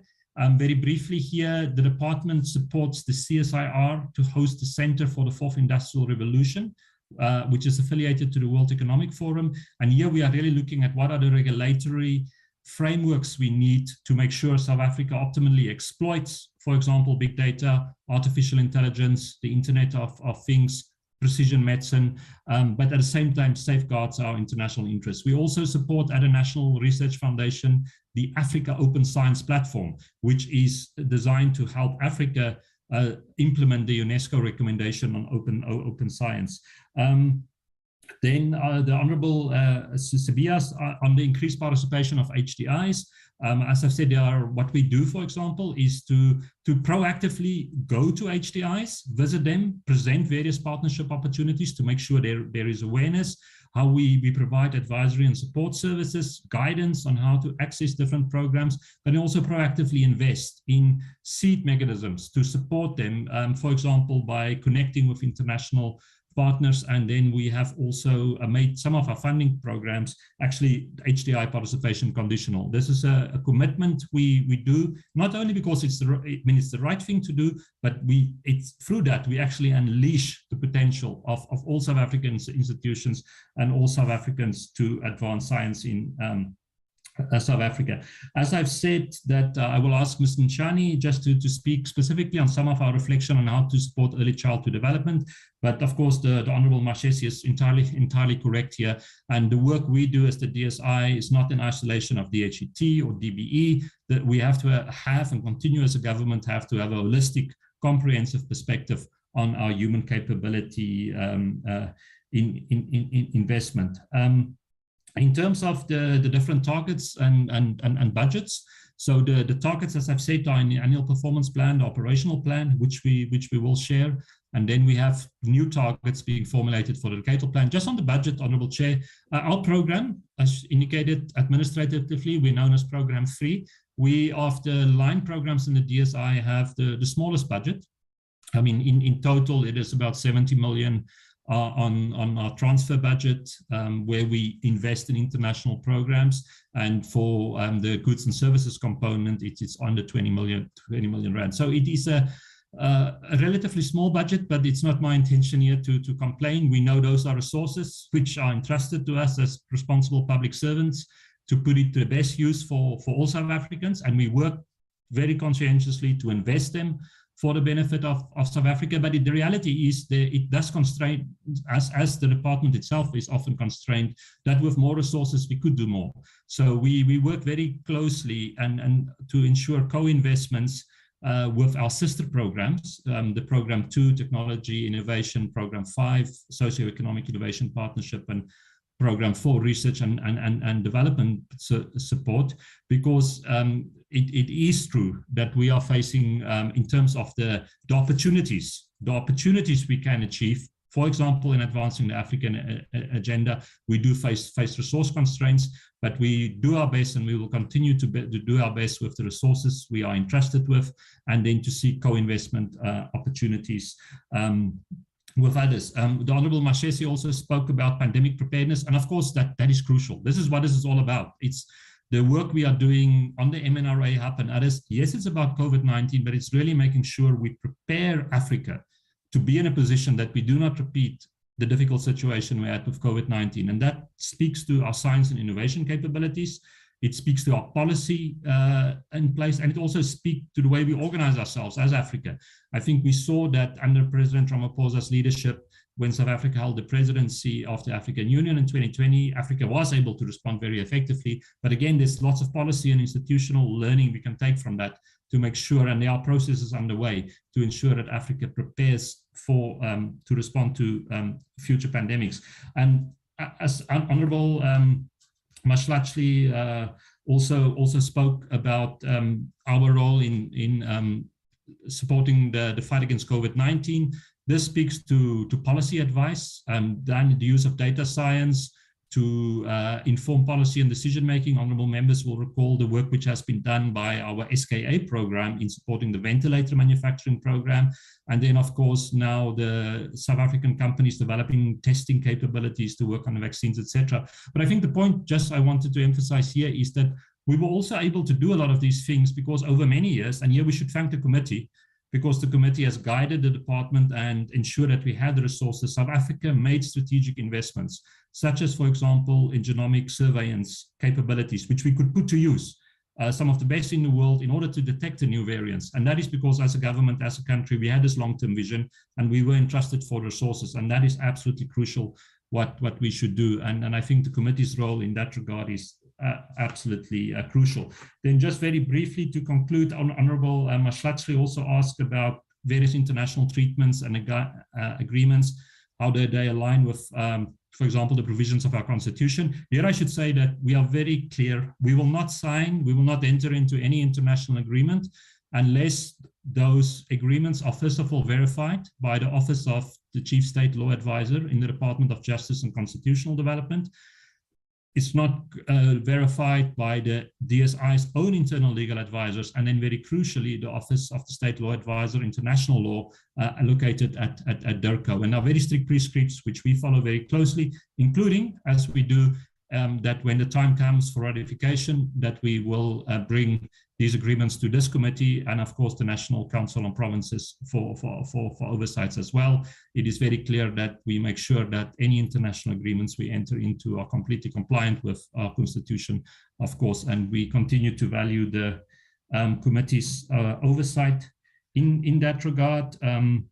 I think Honorable Khoza spoke about what for me was such a crucial point, the policy learning, which I think we must do more. We can do better. We have to capture a lot of this learning. We are very privileged as public servants to serve South Africa in this very exciting space, which is science diplomacy, and where we can serve our country. And then it's important, I think, that we capture these critical policy learning issues in order to also build internal capacity and also discuss and debate them in platforms such as these. And then again, Honorable Khoza, we completely agree that the need, and this applies to the work of the the DSI as a whole to step up our communication efforts, including in our national languages, which are sometimes neglected, to make sure that indeed all South Africans have access to the information and are aware what South Africans are achieving on the global science stage, because I think there are so many excellent stories, success stories, which all South Africans have the right to be proud of, and that point is extremely well taken. Honourable Chair, if you agree, I will then first just invite Ms. Mampe Chaba, Chief Director, Multilateral Cooperation in Africa, then Ms. Winnie Pillay, and then Ms. Mandri Nchani. Thank you very much. Mampe? Thank you very much, DDG, and good morning, Honourable Portfolio Committee members. Just to thank DDG for a brilliant presentation, and to also acknowledge the three directors that are responsible for the Multilateral and Africa portfolio, Dr. Tumisani Mtembu, Ms. Lindiwe Gama, and Ms. Mandri Nchani. I will respond to your questions related to the Africa portfolio, but just with one or two examples also illustrate how through multilateral partnerships we support a Pan-African agenda. So yeah, we have about 26 STI bilateral agreements within the continent. And we needed to do a prioritization exercise last year just to ensure greater alignment between the partners that we will engage with in the deeper level, based also on our capacity. So we did that exercise based on a number of criterion or elements in the criteria that also spoke to alignment to South Africa's political interest and research agenda, economic factors, so ability to invest in STI, geopolitical influence, so leadership roles that some of the countries have, and so that we can jointly support a regional and international agenda. But of late, we've also added two elements that speaks to innovation in order to align better with the decadal plan. So in the detailed information that you will get within 7 days, you will see that with our limited budget, as the Africa portfolio, our budget is 10 million rands, which is the smallest within international cooperation.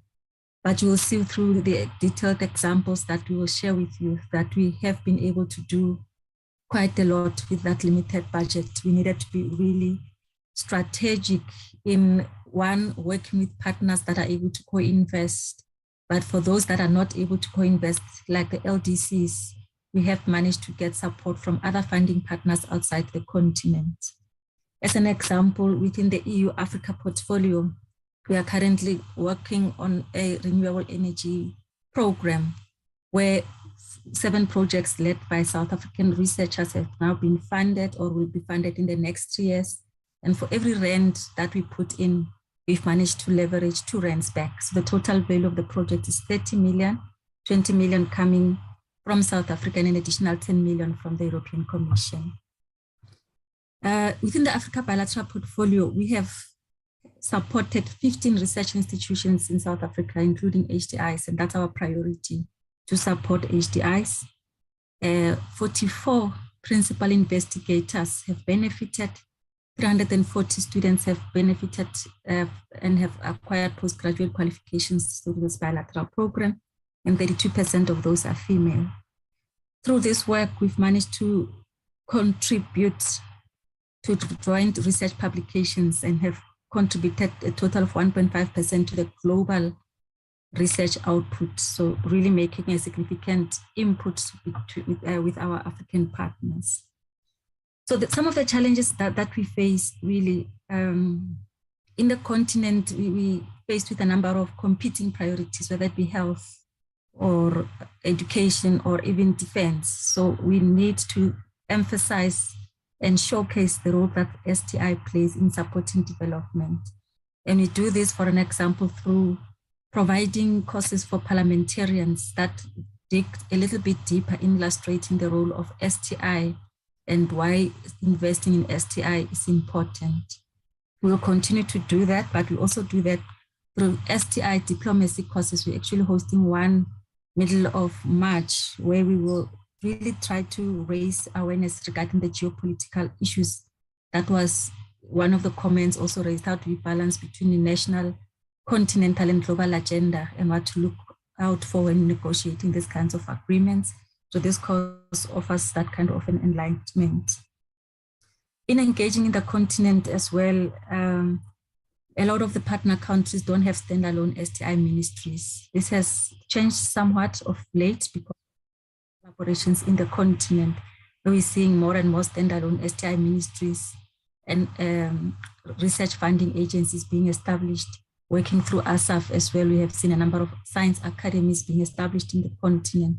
And in that way, we're able then to pursue a science agenda in support for development. Just as an example, if you'll allow me, Dan, we work with a number of both continental and multilateral partnerships to support not just a research and innovation agenda, but capacity building as well.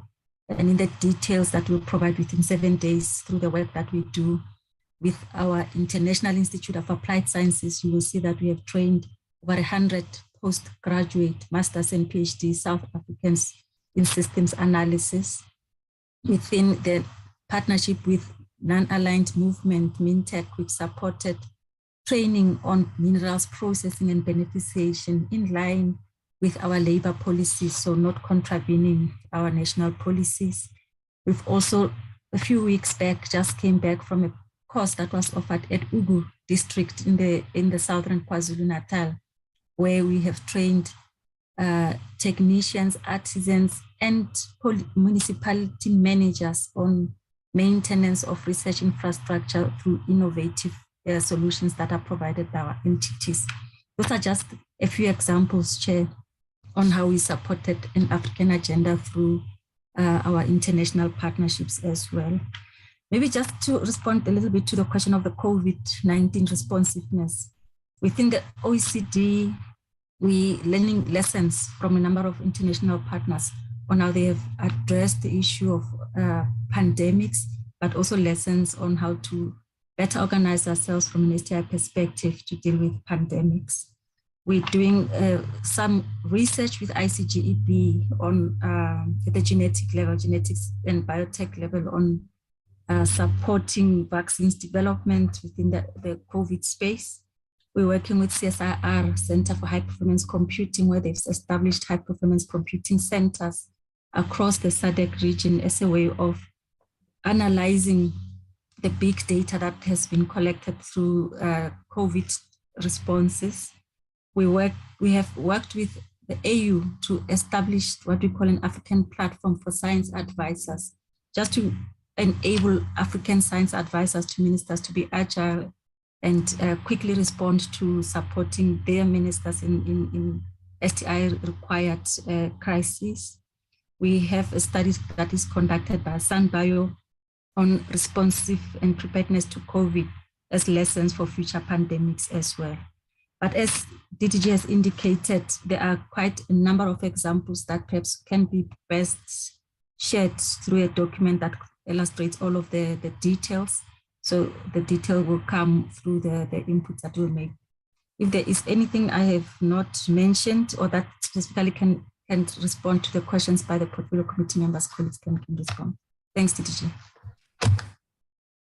Thank you very much, Mampe, very much for the comprehensive presentation and indeed the excellent work you and your team are doing. Honourable Chair, very briefly, I'll just ask my two last colleagues for intervention. Ms. Vanny Pillay, any strategic remarks? She heads what we call our international resources portfolio, which has Mr. Francois Darfel looking at development partnerships and Mr. Toto Machadiso in charge of the EU relationship. Vanny, just your comments and then we go to Mandri. DTG, good morning, Honourable Portfolio Committee members. Just to add on the human capital development and HDIs element for our portfolio, I think this year, the next financial year, we'll focus on strengthening, and we have had some setbacks because of COVID, but we need to strengthen internationalization of science. And I think what we will focus on is having increased trips to our key partners in terms of the EU, in terms of our development cooperation partners like Japan, Germany, but also touching on the chambers that Mr. Down-de-Toit spoke about earlier. One of the things we try and do is to provide information sessions to our HDIs, to our universities, and often we would go in person around the country providing information around various research calls that are being promoted, that are coming online in terms of the various priority areas, and also how our HDIs can apply, providing some of the support. Because I think what's important is you have these calls, but at the same time, you also need to provide the support in terms of the funding. We provide some seed funding for HDIs and participants to network with the European partners, which is quite important, to do some of the groundwork in terms of the research cooperation before the research call can take place. For example, under ESA STEP, we do a lot of work around networking through cost. We also facilitate calls for research programs where colleagues can travel to share best practices from South Africa. For example, Euroscience, we would have a call where we specifically target HDIs to travel with us, to engage with their counterparts, to share some of their expertise. So I think these are some of the elements. It's just on the HDI component that I just wanted to reflect on quickly. But DDG, there are lots of examples. I don't know, we may not have time, but for example, we have projects where we have University of Venda involved. We have looking at township innovators in some of our projects with the UK. We also have projects where we have asked our HDI universities to partner with other more experienced universities in South Africa. So it's learning for both partners, but also kind of linking with the international dimension and linking with the international participation. And of course, under our EU program, there are lots of opportunities for fellowships, for exchanges. We are actively involved in the Marie Curie fellowships. We disseminate that information, and it's also about communication. So we will continue to engage our universities, our HDIs for these opportunities and provide the support they may need in terms of resources as well. Thanks. Thank you very much, Vinny. And then just lastly, Mandri, if I can invite you for a brief intervention. Thank you very much, DDG, and good morning to the honorable members. So mine will be a brief intervention in terms of the work that the DSI is doing in terms of supporting early childhood development. So as part of the decadal plan that is currently, that we are currently working on, one of the priorities that we have is on education for the future, as well as the future of society. So one of the interventions that we'll be making as the department is to invest in neuroscience research that will help us to develop methodologies that could also assist us in terms of enhancing our learning outcomes. And this, we are going to have a holistic approach to it in terms of covering aspects that will help us from early childhood development, going through to post-school education, as well as training. So even in our international collaboration work, the joint research that we are going to do under the decadal plan will also assist us in terms of how we can address those challenges, as well as how we can enhance our learning outcomes through science and working collaboratively with our international partners. Thank you very much, DDG. Thank you very much, Mandri. Honorable Chair, that then concludes our responses. Again, our deep appreciation to the committee for these very pertinent questions, which will prove invaluable for our work. We formally commit that next week you will have all the requested information you have requested from us. And again, just my appreciation for allowing me to leave for the SKA meeting, but my team members will all stay online to follow the DHET discussion, and they are very well empowered to, if there are further questions later in the meeting, also to engage with the committee. Thank you very much, Chair. Thank you. Thank you very much, DDG, together with your colleagues. It's now 10:44.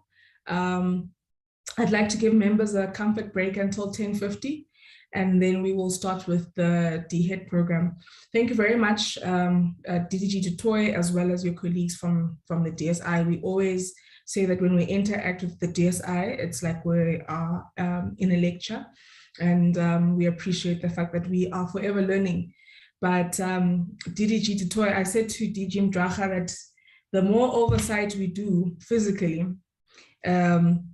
the harder questions from members will become, because we'll have a greater understanding of how the sector is. So I think it's indicative. I think, we are seeing the growth in members being able to ask the more, deeper and more profound questions in relation to the work that you do in the DSI. But thank you very much, DDG. Colleagues, it's 10:45. Let's reconvene at 10:50 for us to take the presentations from DHET. Thank you. Recording stopped.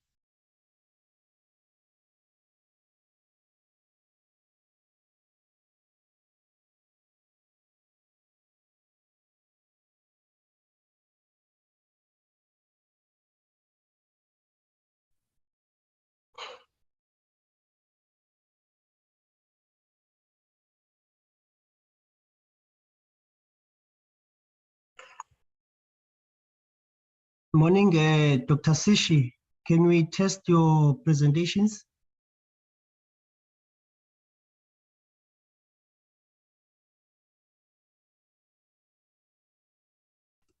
How are you, sir?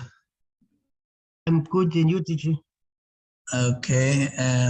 We just want to use this break just to test your presentation. There's one. Okay, no, that's fine, DG. And then besides this one, we have the one on scholarships. The one on scholarships. No, thanks, DG. We can see it. Thank you. All right.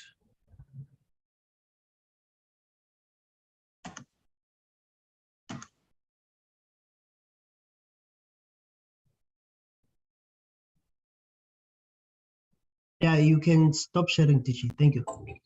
All right, thank you.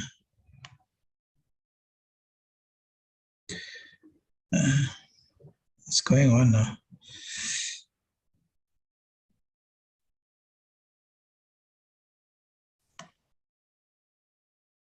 Are we on Teams? No, on Zoom, teacher. Oh, I see. Because I just lost you.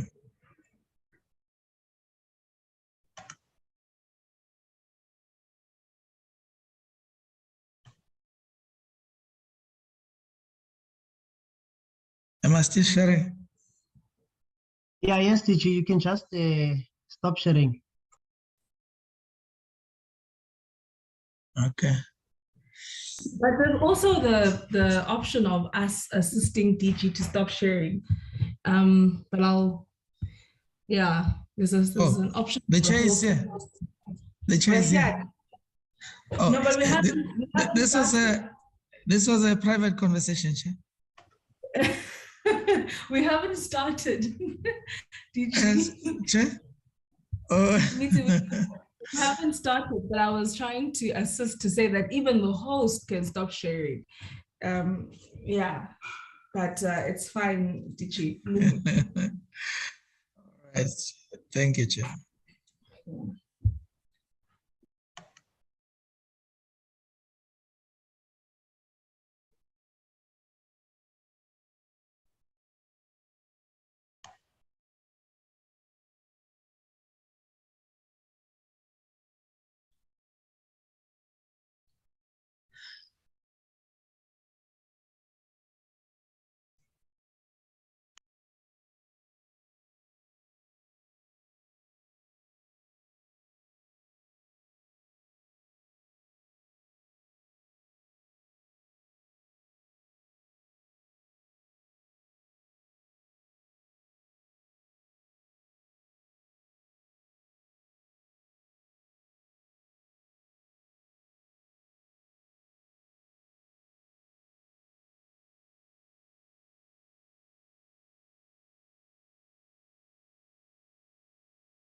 generously, shared with us. Thank you for that, Chair. Mr. Chief Mabizela, if you could just start the presentation, I'll come at the end to summarize. Thank you, DG, and good morning to the honorable members and the colleagues. I don't know if I should be sharing the presentation from my side or I will depend on somebody scrolling it through. I'll start with the presentation on the internationalization of higher education policy. It's a policy framework that was published in October of 2020. So it's still a fairly new recording in progress. We're still working on the implementation, and that is due, the implementation plan is due for submission on 30 September 2022. What we're doing at the moment, and we'll revisit that in the last slide, but some work, groundwork we are doing so that we are able to develop that implementation plan. So the purpose of the policy, basically, when we're talking about the internationalization policies, it's two issues, and these are covered in the second bullet on the screen, on the slide you're seeing on the screen. Firstly, is the mobility of academic students, administrators, programs, or generally knowledge. As for instance, it was presented by the colleagues from DSI in terms of research that is done across the countries. And then secondly, internationalization at home, and that is also covered in the policy. This is a concept that was coined by researchers of this area, and that means incorporation or infusion of international aspects in the curriculum that the students would be provided locally without the mobility across the borders. And therefore, the purpose of the policy framework is to provide high-level principles and guidelines, set broad parameters, and provide a national framework within which higher education institutions can develop and align their institutional internationalization policy. That is policies. That is the work we are doing, preparing to do with the institutions so that we assist them develop their own policies and also work on a national approach with the institutions besides their own individual policies institutionally. So the policy, of course, is anchored on the Constitution of the Republic, but specifically we anchor it on mutual understanding approach that we are working as partners with the partners that we are working with. Instead of other partners being subjected below the others. And then the skilled migration approach, which derives value in the migration of highly skilled immigrants. There was a question to that nature earlier on the shortage of skills and recruitment of scarce skills in South Africa. So that's part of it. And then the capacity building approach, usually cited with the Asian economies, because this is how they approached it earlier on, shortly after the Second World War, and in developing their economies, and they benefited from that. So basically sending students or academics abroad to study, and then they come back with the skills into the economy, local economy, and develop the local economy. Yes, and these are classified by these categories, or these approaches are classified by the OECD. And after they had studied the patterns of movement across the globe and the movement of skills. We can move to the next slide.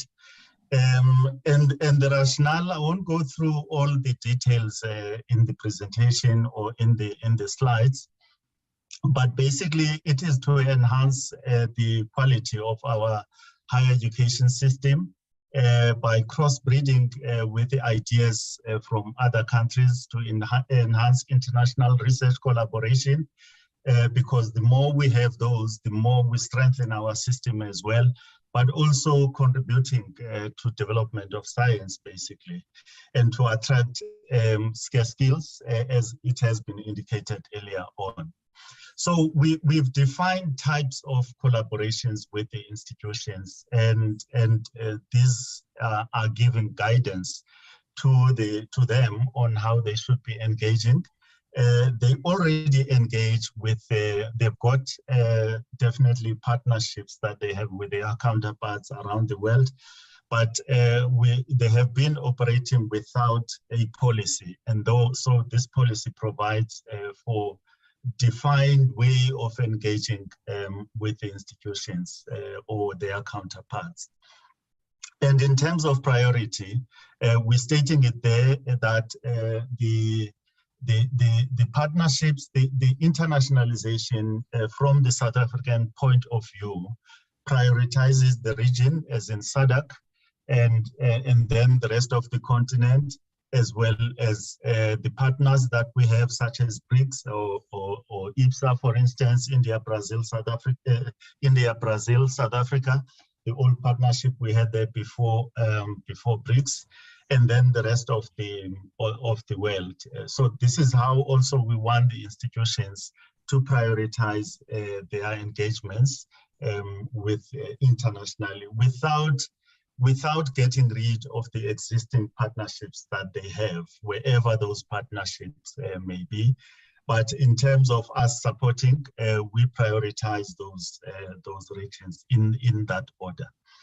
And of course, the policy covers for both public and private institutions. These are the types of the engagements that we are encouraging the institutions to be defining their partnerships within. So we've got type 1, for example, where if the institutions get into a joint degree or joint qualification with their counterparts, that type, the first type would be co-badged degree, basically meaning that the certificate of the graduate will reflect all the institutions, whether there are 2 institutions or more, then the certificate will reflect both or all the institutions with their badges appearing on the certificate of the graduate. Then type 2 would be a joint qualification where the qualification is offered by both or more institutions. A type 1 is where the institutions, only one institution offers the qualification that was studied jointly. And then type 2 is offered by either both or all the institutions that are involved. In most cases, it will be 2 institutions involved, and the certificate will have to reflect on that, the program was offered jointly by the institutions.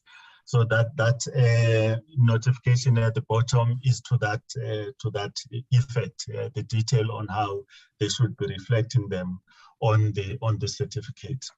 Then type 3 is consecutive degree or qualification. That's when there will be, for instance, type 2, where you have studied and offered the program and the qualification by both institutions. But in certain instances, one institution may decide that there's additional modules or additional work that you would do, and then you would be offered another qualification. So that's what the consecutive degree means. And then type 4, indicated there in red. So that is what, that's the qualification we say it's not allowed in South Africa, double or dual degree. And that's when you get 1 or 2 qualifications for the price of 1, basically.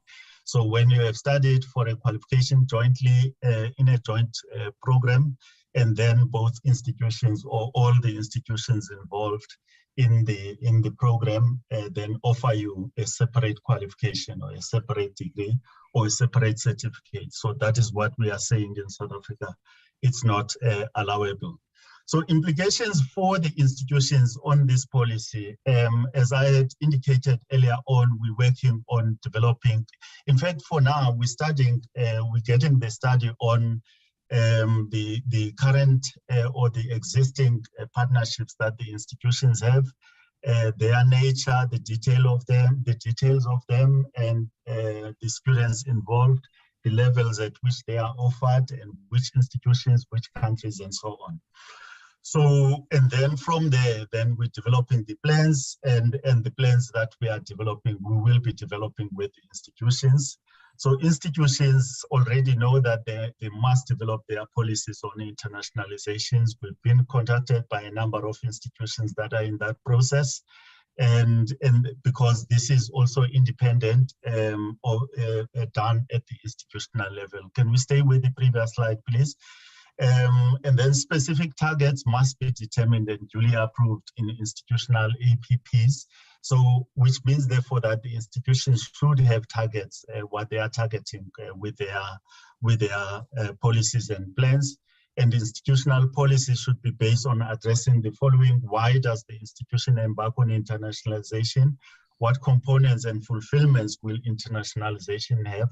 What we are looking at is that the institution should also use this approach, this policy, in order to strengthen their missions and the visions in their development, and not just engage with their counterparts for the sake of engagement, or just be narrowly focused either on the curriculum or on the research areas that they want to be getting in, but to strengthen it beyond just what the institution has got. And those should be reflected in their APPs. And how will the university make use of internationalization as a driver of transformation? What types of engagements will work well for the institutions, or whether it's the faculty or the disciplines or specific programs, because these may differ within the institution, and how they engage will differ across. So what risks, if any, there has been mention, for example, of brain drain, and how they mitigate on that, and that is in the policy as well.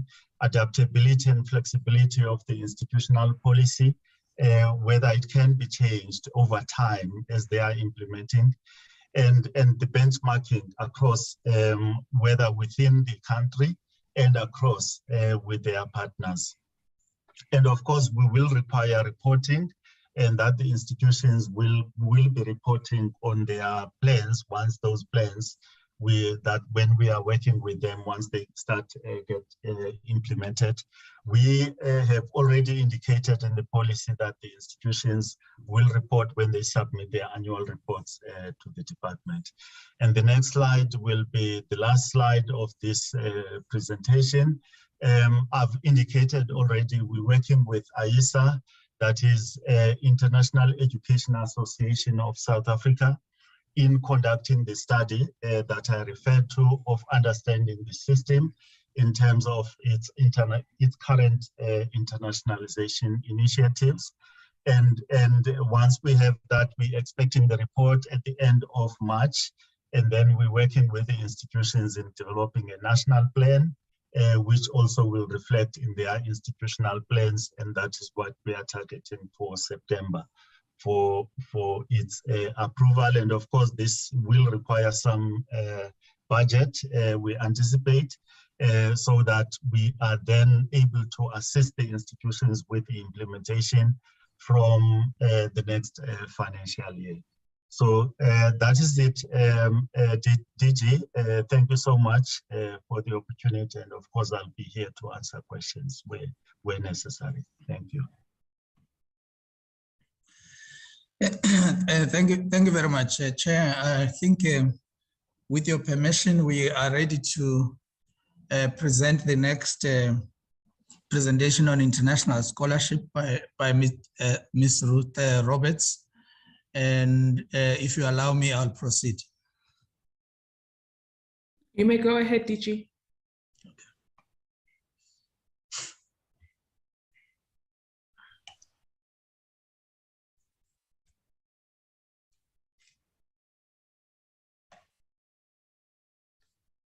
Morning. Thank you. I was waiting for the presentation to share.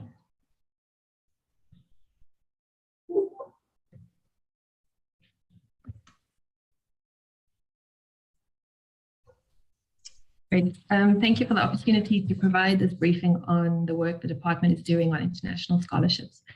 There's been quite a lot happening in this area, so it's an honor to be able to share this with you. The DHET works closely with countries that offer scholarships for South Africans to study abroad. I wonder if we can go back a bit in the presentation.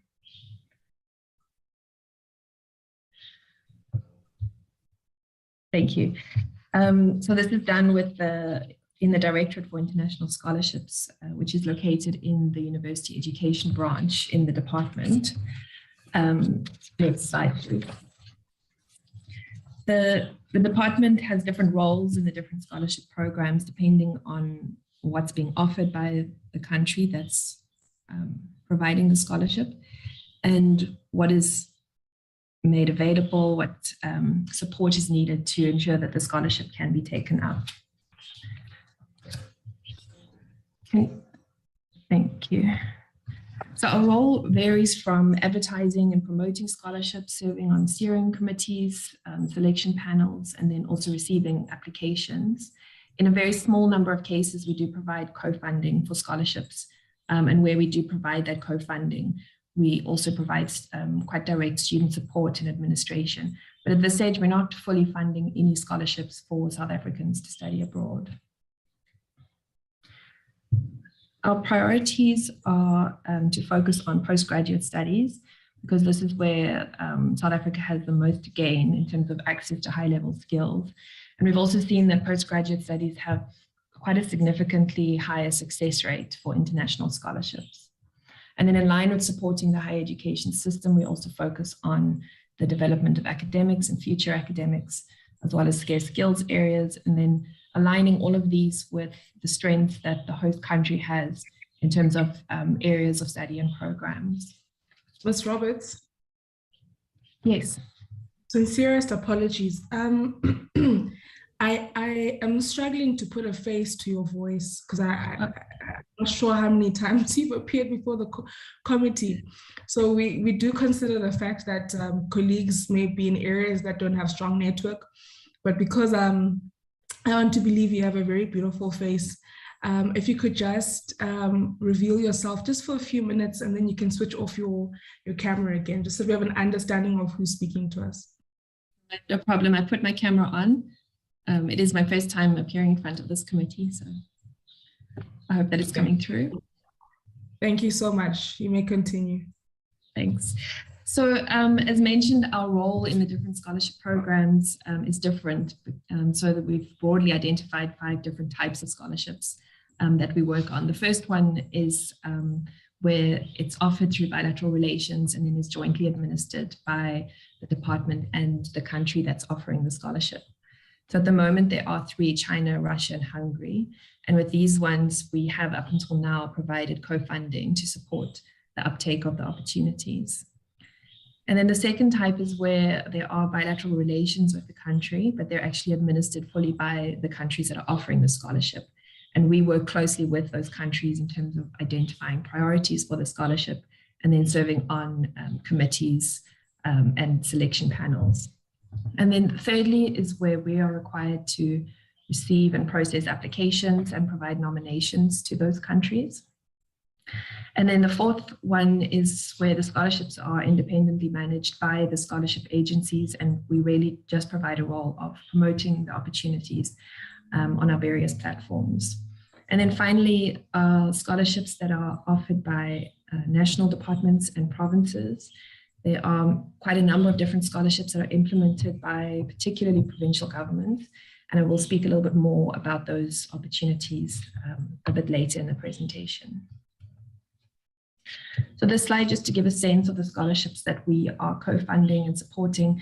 At the moment, we have 271 students that we're directly funding and providing ongoing support for. And through these programs, we have about just almost 260 graduates. So we also monitor our alumni, so to make sure that we know what they're doing after they return from these scholarship opportunities. As you can see, most of them are employed, but a fair number of them do opt to continue and further their studies at a higher level after they've completed their studies abroad. We do a survey annually in March to get an update of where our alumni are. And then because transformation is critical to our programs, we closely monitor the numbers in terms of race and gender. And we're also working at ways that we can ensure that information about all of the different scholarship opportunities are available across the country, particularly beyond just the urban areas.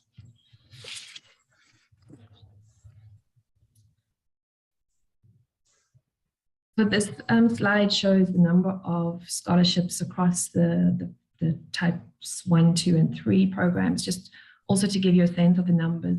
Our biggest program, as you can see, is with Hungary at the moment. We work with all of the other countries that are listed here on implementing their scholarship programs.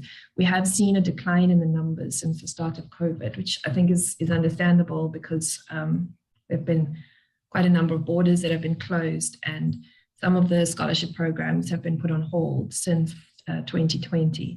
But we do anticipate that the numbers will grow again in the years to come. I think it was mentioned earlier about brain drain. So we are also monitoring the location of our alumni, and we're pleased that the majority of our alumni do return to South Africa, and then some of them do opt to continue studying abroad. So a very small percent are working abroad. When we do fund them, we require them to return to South Africa. So the hope is, because it's quite early days, that most of the students who are currently working abroad are doing so for the first couple of years, and then will return to South Africa with that experience that they've gained. Again, just numbers of scholarships that have been taken up since we've started working on these scholarships. There's been about 200, almost 220 graduates on the various programs, excluding the 3 that we have mentioned previously. When the department is responsible for selections or nominations, we do put in some minimum criteria for the candidates. But in addition to these criteria that's listed here, each scholarship will also have its own priorities and agendas, and then specific conditions that are linked to that particular scholarship based on what it is aiming to achieve.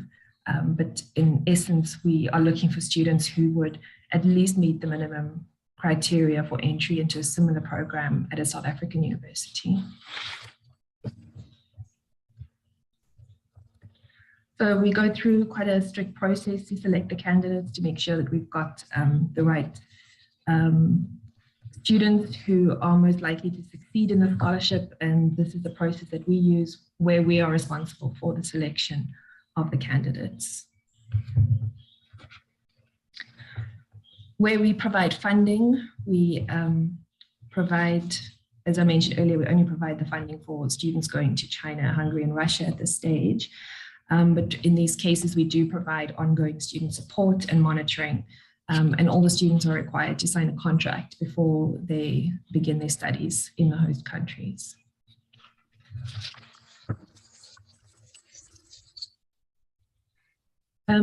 At this stage, funding for all of the scholarships has been provided by the National Skills Fund, but unfortunately we haven't received any new funding from 2021. But all of the students who are currently on the program, the ones that we're supporting already, have been budgeted for until their completion. So we won't be in a situation where there are students already abroad who no longer have funding. But at this stage, we're not sure about the future of the program and whether funding will continue to be available to provide this top up and support to ensure that these scholarships can be taken out. The next few slides, just to give a bit of information about the actual programs. The scholarship to China is the oldest scholarship that the department has worked on. A significant proportion of the opportunity or of the scholarship costs are covered by the Chinese government, but the department does provide international flights and additional funding towards the cost of living. It is available at all levels of study, but when we do the selection, we do prioritize the scarce skills fields of study. Just on the Chinese one, the closure of their borders has had quite a big impact on the scholarship program. So no students have been able to travel to China since early 2020. Hungary is now our biggest scholarship program. They offer 100 scholarships per year. And it's similar to the Chinese scholarship, where a large proportion of the cost is covered by the Hungarian government. And the department covers international travel and then also augments the day-to-day living costs on this program.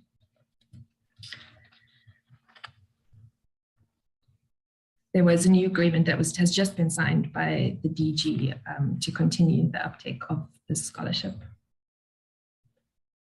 The next one is the Irish Cad Asmal program. It's a one-year master's scholarship, and we work very closely with the Irish Embassy on implementing this program, which prioritizes women in STEM and also graduates from HDIs and universities of technology. The department did fund or provide a contribution towards the scholarship for over a period of 5 years. So that agreement has now come to an end. The Swedish scholarship, we also work closely with the Swedish Embassy on implementing this and nominating candidates for the program. I won't go into too much detail about this opportunity, as well as the next one, which is scholarship to study in France. And we've been working closely with the French Embassy on the implementation of this scholarship, which offers master's and doctoral opportunities, as well as opportunities for co-supervision for postgraduate students who are registered at South African universities and spend a short period of time in France during their studies. There are also many different scholarships that are available for South Africans, and they range quite significantly in what they offer, the application process and requirements, the application period. So we have developed on our website what we're calling the calendar of international scholarships. That's really just to try and help the public navigate the range of different scholarships and the deadlines, and to prepare in advance for putting together an application. Some of the scholarships applications have to be submitted a year and a half in advance of studies actually beginning, whereas others will open just a few months before they're meant to travel. So this calendar is intended to try and help students who are looking at studying abroad to understand the offerings and the processes.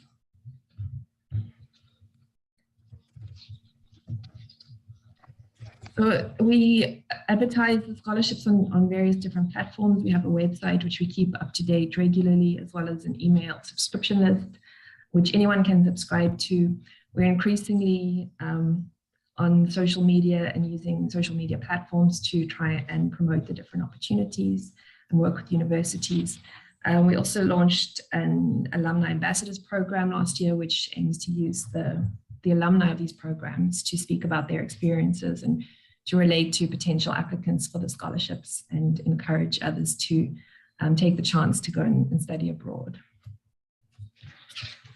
I mentioned earlier that there are quite a number of scholarships that are offered by the provinces as well as national departments.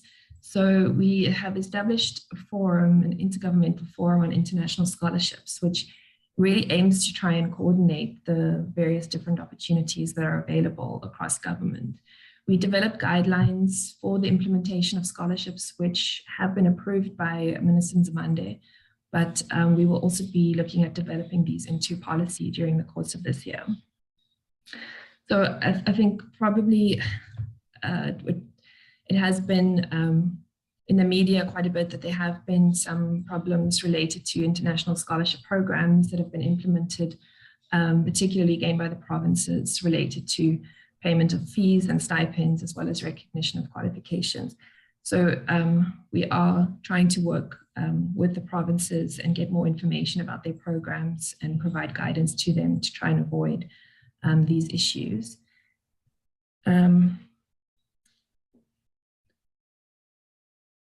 So we have requested feedback from the provinces on their programs, but really we have to rely on their support to resolve these issues and their cooperation. We require reporting from across all the provinces and the national departments twice a year.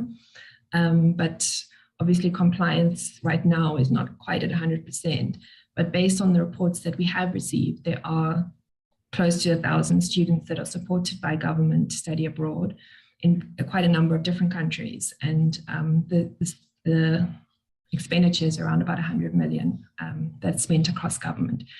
But because we haven't received all the reports, I think that this number is probably quite a bit higher than that.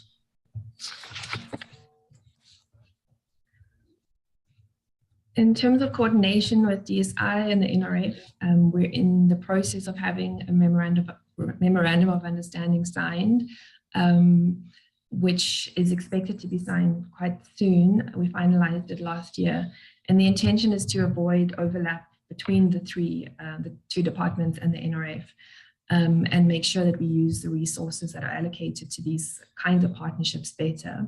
So the agreement provides high-level framework to coordinate the international partnerships and support and what the roles of each party will be. And then for each program, we will outline a framework for implementation. The other area that's not mentioned on the presentation that we're cooperating with DSI on is a program on intra-Africa mobility. It is led by the DSI, and it's being conceptualized to encourage more South Africans to study within our continent. And hopefully that will be piloted in 2023. So that these are our various platforms that we use to communicate information about the international scholarships. And thank you very much for the opportunity to share our program.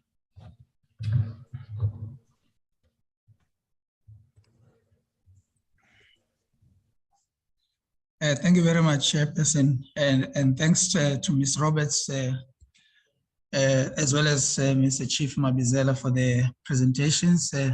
Chairperson, at this stage, I would like to call upon Ms. Gasa to make a comment around how we work with in terms of international cooperations. And from that point on, we will hand over back the presentation back to you.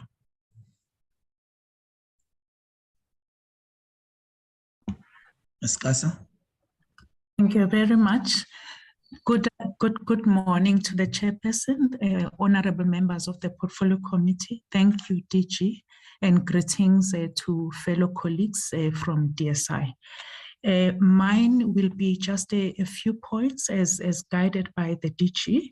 In essence, our international relations portfolio is informed by the National Development Plan and key initiatives that we have identified there.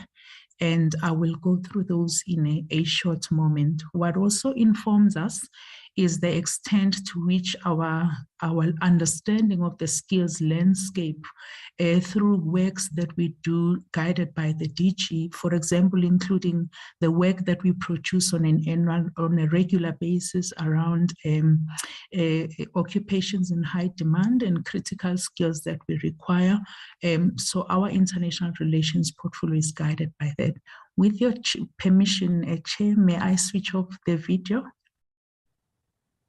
You may go ahead, Ms. Gasa. Thank you. So in essence, how we operate has been primarily covered by the DG and Mr. Mabizela and Ms. Roberts, but what I'd like to highlight are the following points, Honorable Chair and Honorable Members. The manner in which we engage with various countries is largely informed by the extent to which we believe that they will help augment the work and the production of capacity and academics as has been highlighted. For example, when we enter into relations with, for example, Cuba, our understanding is that we have a shortage in terms of health professionals, and the extent to which we can produce doctors on an annual basis is limited by that. Hence, then the agreement that we enter into to send students into Cuba for medical training, and a number of other examples can be provided in that regard. Secondly, what we also do is to make sure that the scholarships that students get, or the bursaries and support that they are aligned to, is very much linked to work that is necessary for the country. My colleague Dan Dutoit, thank you for the comments he's made earlier on, but in essence, just to provide an example, Chairperson, we work quite closely with countries like the US, whereby we ensure that in areas such as nanotechnology, stem cell work, we facilitate a process whereby we as DHET, and in collaboration with the other universities, we enter into agreements with them for work that is required by the country. Fourth, Chairperson and honorable members, what has become very important for us is to ensure that primarily the agreements that we enter into with different countries are not only benefiting specifically advantaged universities.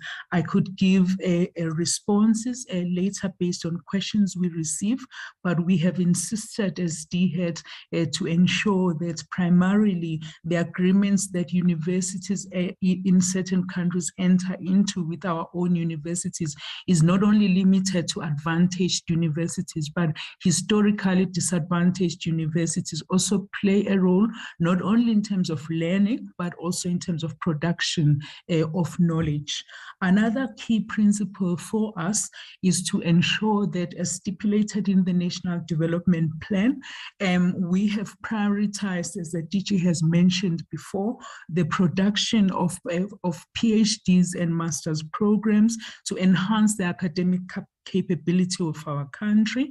And so in essence, if you look at the National Development Plan, there are certain targets that are outlined there. And for us, in the agreements that we enter into with the different countries, we want to make sure that we augment our capacity to produce PhDs and master students, and especially focus on the realization of our vision of ensuring that female faculty members come through. Another point I would like to raise, to perhaps 3 points left now, Chair.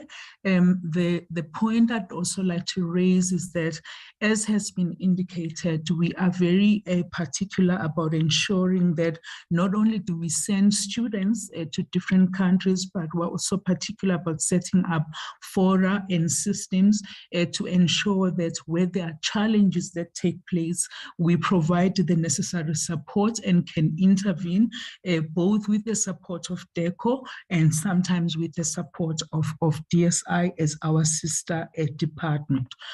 The second last point is a point around a point that the DG has mentioned in the past and the minister has mentioned as well, whereby for the post-school education and training system, we recognize the relevant role that our public university systems plays in the continent, and the extent to which we contribute towards global positioning of South Africa first, and also the continent in the space of the world.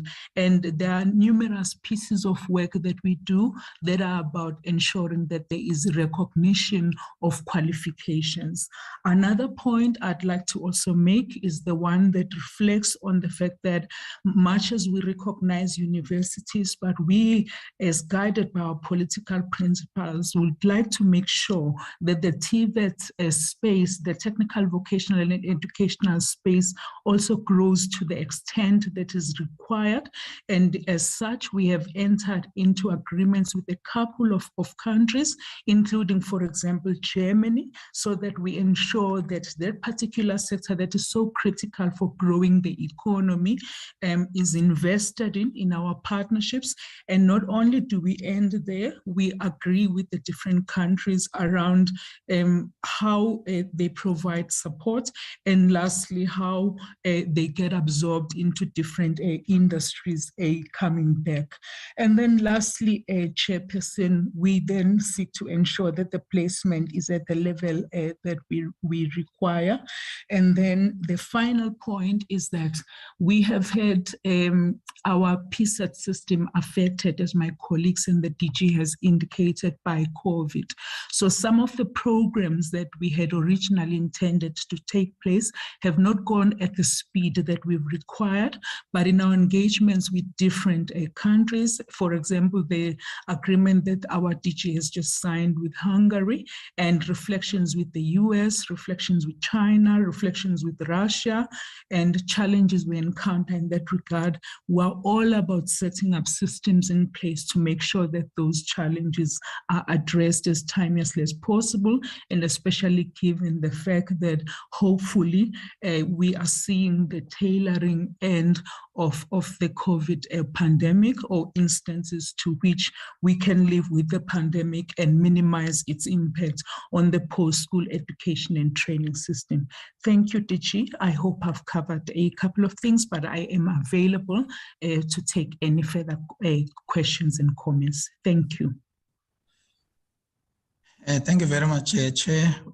If I may just make a few remarks in conclusion of both the presentations of the Department of Higher Education and Training, and I'll try to be very brief. I think from a point of view of internationalization, as a department, through the policy that was presented today, we have tried to convey a message that shows that our perspective is driven by a kind of a process of internationalization that is dynamic and is also produced by a combination of political, economic, social, cultural, and academic rationales and stakeholders that are involved in this regard.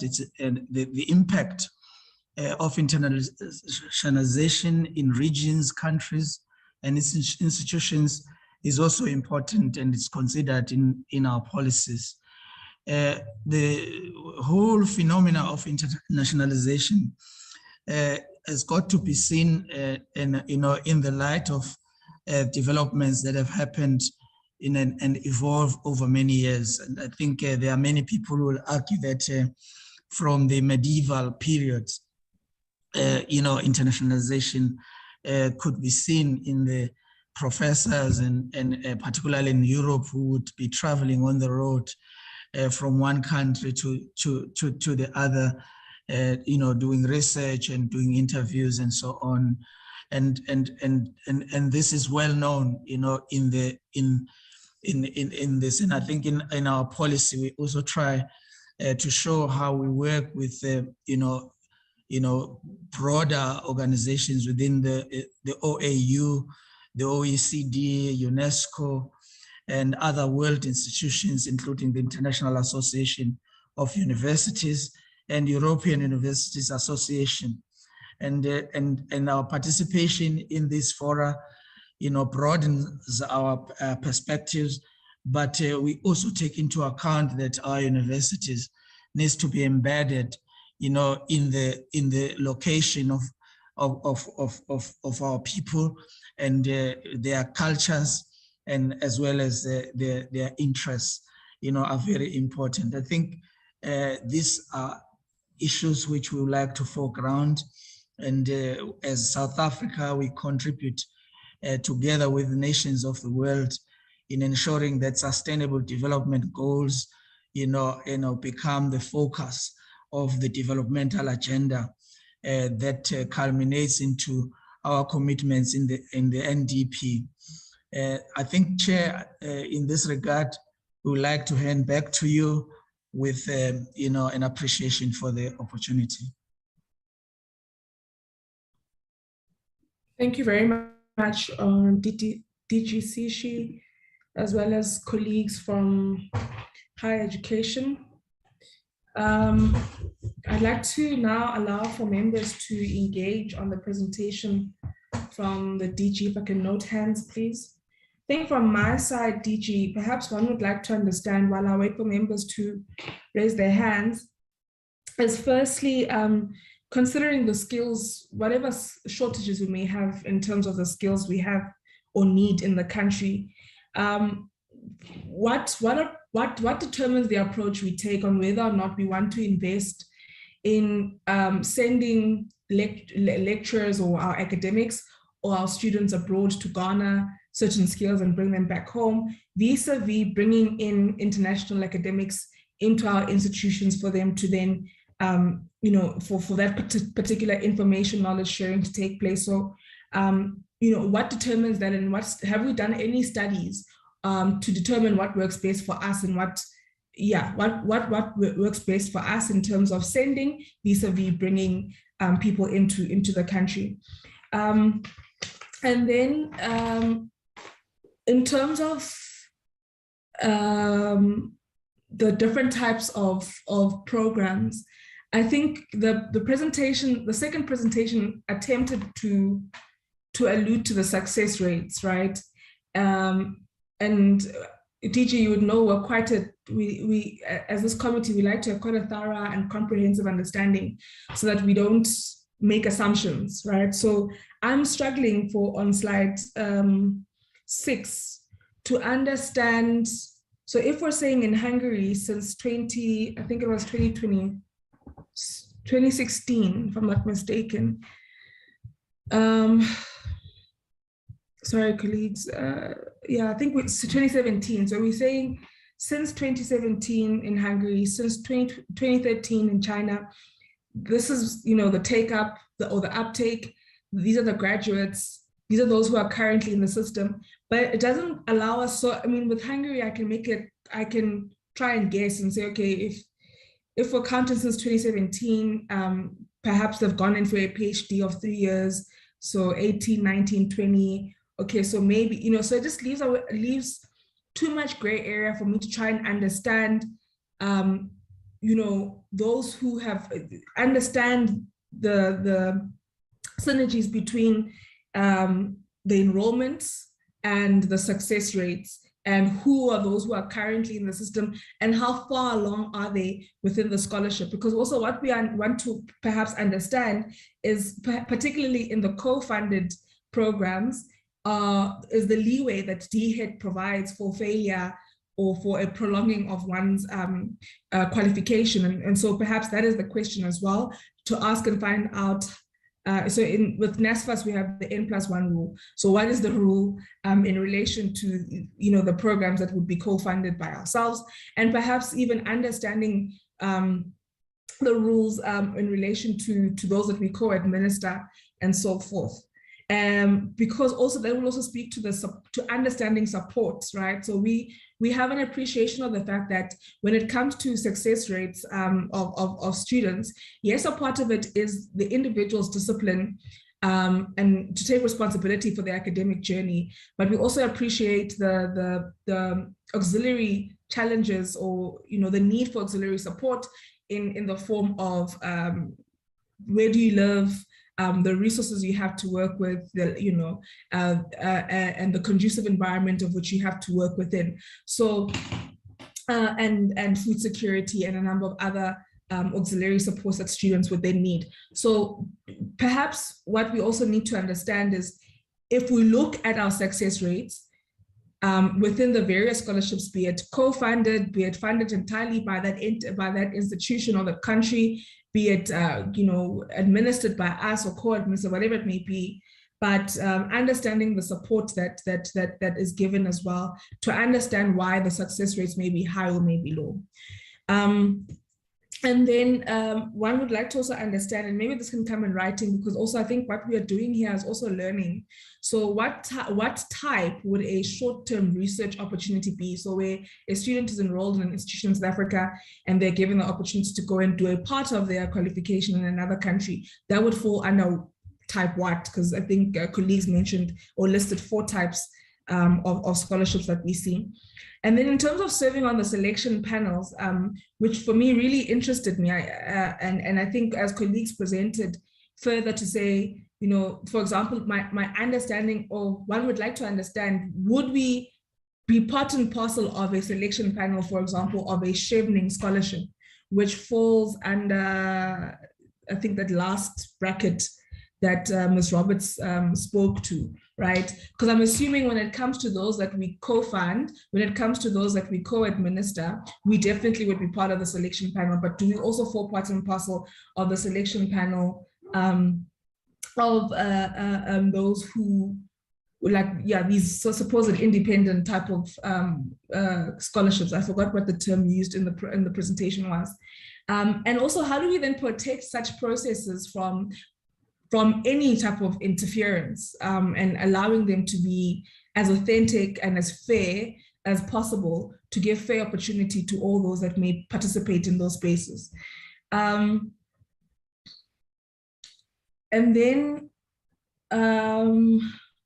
I think Ms. Roberts alluded to the fact that we do try and assist, but I think I'd like confirmation of that we do try and assist in increasing the reach of awareness by our citizens of the opportunities that are given. So basically the marketing that would go behind it, to ensure that it's not only those who come from our big cities of Gauteng and the Western Cape and KwaZulu-Natal who know about these opportunities, but even those who find themselves in rural Limpopo, rural Eastern Cape, rural Mpumalanga are also aware of these opportunities.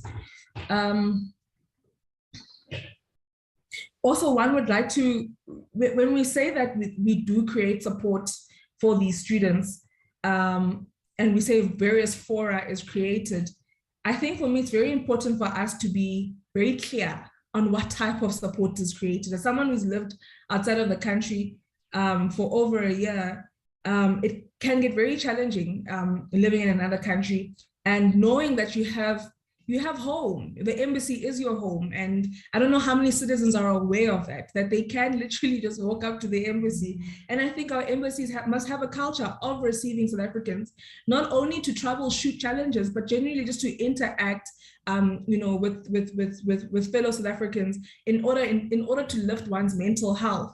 And so I think it's very important that we be very deliberate in knowing what interventions are put in place by our embassies to support our students. You know, sometimes you just need to speak to someone who speaks your language, you know, and you'll feel much better, more encouraged to go back to school and do your work. So ensuring that you know, our embassies invite these students to, for example, the various national days that we have in our embassies, to even ask that the secretaries, whichever one, first secretary, second secretary, or political secretary, or whichever one, even the ambassador or consulate general himself, goes and attends big days of these students where they're presenting their research or whatever it may be, to also create a very humane nature of the embassy interacting with its citizens. And also making sure that when we have these plethora of conferences where South Africa is speaking, and you know, we are a massive partner in these conferences in various parts of the world, that we look out to see what students are there, and maybe these students could even assist us with the knowledge that they're garnering in their academics, you know, in preparing for these conferences or whatever it may be.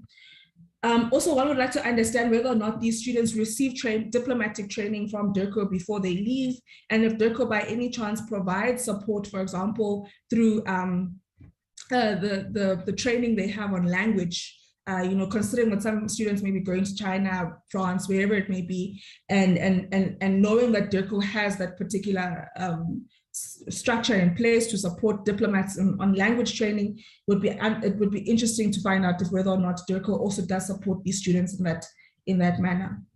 And then DG, I'd like to also find out if we have done a comprehensive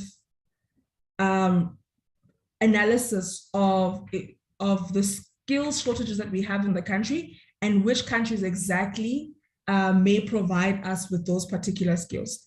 So I'll leave it at that for now. From my side, I see members have lifted their hands. We have Honorable Sibia, Honorable Makesi, Honorable Mananiso, and then Honorable Kumalo. But also, I mean, considering that we've had cases where students have taken up scholarships in different countries, and then writing to us as members of parliament, on various platforms to say that I'm in this country, I took the scholarship. The young person didn't know whether or not the funding they would receive for whatever, so for example, for their allowance would be sufficient or not. They thought that it would be sufficient. You get to that country, you realize that the allowance you're given is not sufficient. And then you write back to us and you say, I'm in this country and I'm not coping, right?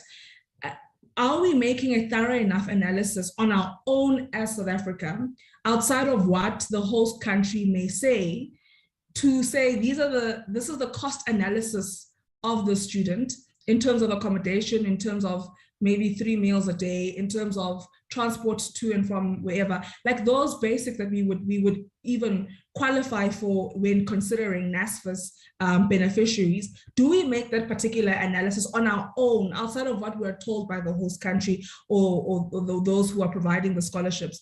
And also having our own understanding of the cost of living in that particular country, even taking into consideration inflation rates from one year to the other.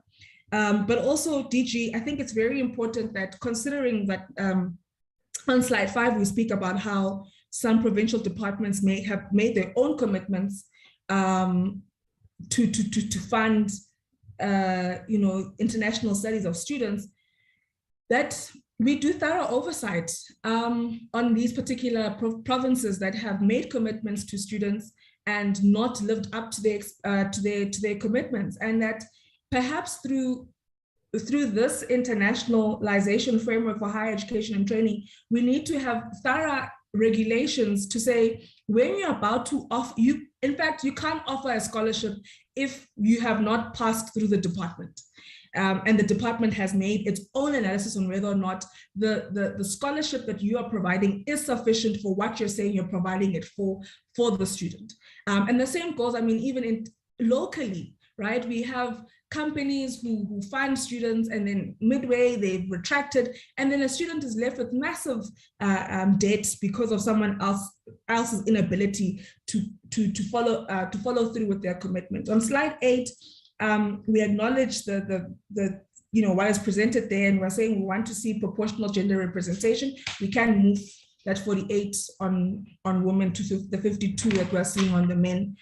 And then perhaps DG also indicate to us how much funding has been allocated by NSF to co-fund scholarships since 2013, and then perhaps the impact of COVID on students studying abroad.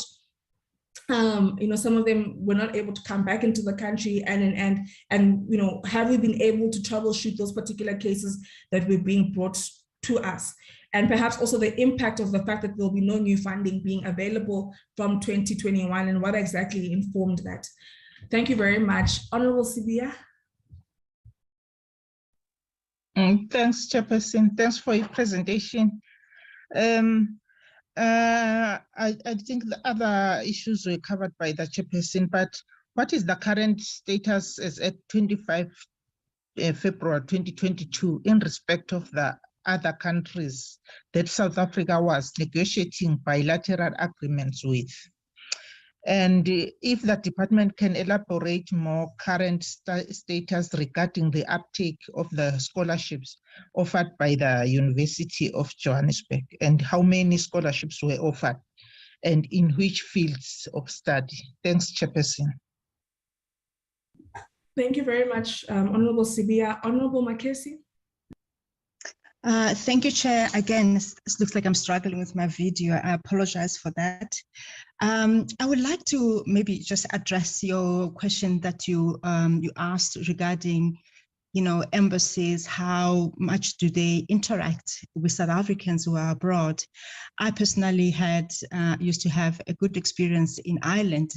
It's funny that we're talking about Ireland today, whereby we used to have a lot of social activities that are organized by the embassy. So it seems there is a culture of now and then having, doing cultural things and, celebrating, holidays, like our South African holidays abroad with embassies, together with our international students, also the people who find themselves abroad. So there is a culture, as far as I could remember. I hope it still continues, and also is across different countries. You know, we live, unfortunately, South Africa has been faced with xenophobia over the years, and unfortunately we're one country that I actually didn't know what xenophobia is, and only South Africa brought that to light, and everybody in the world started understanding what it is. And unfortunately it was one of the, you know, the name that we inherited as a country, as if we were xenophobic. And I think there is, you know, there's a reason for that. And this program speaks directly to that kind of, those kind of issues that can actually be addressed by this program, by this policy. As a matter of fact, I want to find out, is it a program? Because I can understand that it's a policy, but I would like to really see it as a program that we are running, and it has all the requirements and the indications that a program has, because this is very crucial. And going back to what I'm saying, that, you know, the issue of xenophobia, because, you know, once you have, fortunately, I've had an opportunity to work and study abroad. And once you've been a foreigner in a foreign country, then you start appreciating and understanding, you know, the challenges that foreigners find themselves in a foreign country. And you also appreciate, you know, your fellow South Africans or fellow, you know, patriots as well in the different countries. And also when you come back, you have a deeper understanding of the circumstances that make people to move. We live in a mobile world. And that means that, you know, people will be moving in for whatever reasons. I mean, you see what's happening now in Ukraine. Obviously, we're going to see political asylums, people are moving from Ukraine, going to other countries. And unfortunately, these are the circumstances of the world. And, you know, these kind of programs, you know, they expose us as South Africans in understanding how to behave and how to live and how to accept that people do find themselves time after time, you know, in different countries, whether they want it or not, whether for studying or for seeking work. And I would really appreciate if we can see more South Africans going out and being exposed, and then having an understanding of the global world, how it works, and how much we are part of that. And how much, you know, we can contribute, and also, you know, learn and bring back the skills that we have from that. I know that you mentioned, I think the first slides, they spoke on specifically on Asian countries, to say that, you know, we are trying to kind of mimic what they've done, and in terms of, you know, improving the economy by specifically targeting the young people to go and study abroad and come back with the skills, and that assume that has basically one of the main reasons that had made an impact on what we are seeing in the Asia of today compared to, you know, the Asia of yesterday. So I just want to find out specifically on the Asian example that you have. I'm sure you might have some more information on this, because I would like to find out, like, you know, over time, how many students did they send out abroad to go and study abroad in order for them to realize the type of change that we are seeing today. And in terms of the budget as well, because I always say there's nothing that you can do without the budget. In terms of budget, if you talk about today's time, what are we talking about? And I'm not saying that, you know, if you can match, you know, their budgetary input as such, but, you know, we can actually see, like, that will influence and also guide us on, like, to say, okay, fine, they managed to be where they are in, let's say, 100 years. So what is it that they've done? And, you know, like, what you know, how did they slowly get to be what they are today? Because, you know, you go to Asia, you know, I think I was under the impression that it's a continent of people that are picking rice. But I'm telling you, when you go there, it's a different world. It's a first world on steroids. So it's something that we can, if you're trying to mimic, I think it shouldn't be just sending, like, because I see the numbers are very negligible. So the impact is not going to be seen now. So I have a problem with that.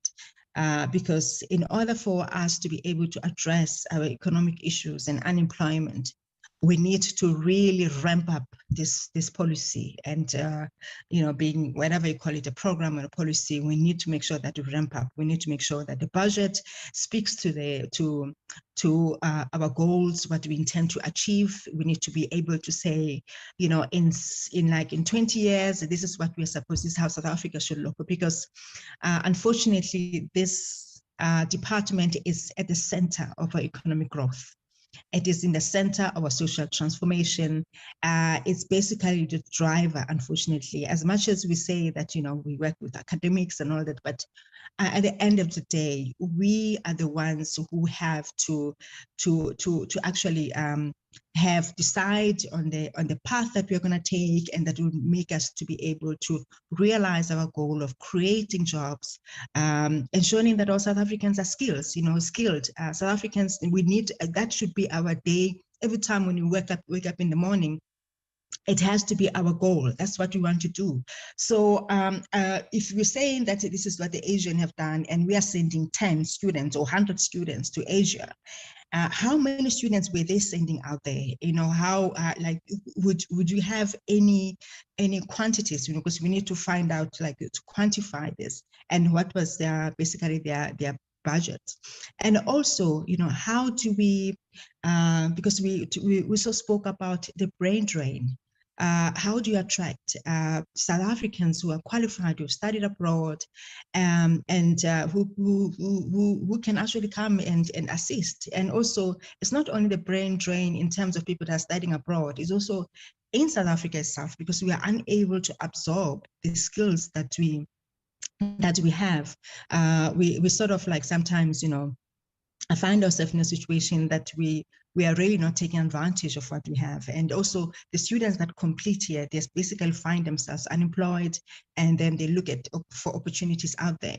Yet, we could actually be able to absorb that. So there is I feel like sometimes we kind of lose ourselves in terms of what is it that we actually want to achieve. And you mentioned, you mentioned Ireland as one of the countries. And you mentioned, I was actually glad that the second presentation went more deeper in terms of what is it that we are targeting. But what I noticed in Ireland is that you didn't add pharmaceuticals. And Ireland is one of the countries, as you know, that relied on potatoes, yet over the years has transformed into one of the leading economies. And pharmaceuticals has been one of the key drivers in improving the economy, IT as well, which you did mention. But I didn't see why pharmaceuticals. Why is it that we are not looking into that sector of pharmaceuticals? Because that also speaks to what we spoke about earlier on the COVID pandemic. Because I believe that, if we were stronger on pharmaceuticals, we could have really participated in the production of COVID vaccines. Because, I know that we do, but, it's, I think there has to be a hunger, because somehow I feel like we don't have that kind of hunger of saying, let's grab, let's conquer, let's take advantage of every situation that we find ourselves to the utmost as much as we can. So I actually I would like to find out why there's no interest in pharmaceuticals. And as well as the other issue that you mentioned, we unfortunately, within the department itself, sometimes I think we work in silos as well. We are not really speaking to each other in terms of who's doing what and what can you learn from it. The other thing that came up last, I think on Wednesday, was the reports from the ministerial team. We spoke of short courses, that we have to look now at short courses. Because short courses, of course, are short. The budget is, you're talking about a year program that you can be able to send students outside. can't we include short courses? Not a course about language, Chinese language. Yes, of course, I understand that China, is for you to be able to study and interact with Chinese and be able to understand is how the language itself is just as important, but that can also go together. You cannot be going only to study Chinese language. It has to be attached to a short course. I think we have to really look into within this this program or whatever policy. I don't know if it's written in stone, it can be changed or modified, but I think we need to look at short courses that our young people can quickly go overseas, have funding, and then come back. It can be a 6-month course, and they can learn as quick as they can, and to be able to come back with a skill and be able to contribute and be absorbed into the job market. So I would like to see that, if that is possible, can that be added on it? And with the issue of, like initially the first slides, we're talking about the bachelor's degrees are not funded. I just want to find out. Then later we're told that the bachelor's degrees are funded. So I just want to find out more if there's something that I missed on that.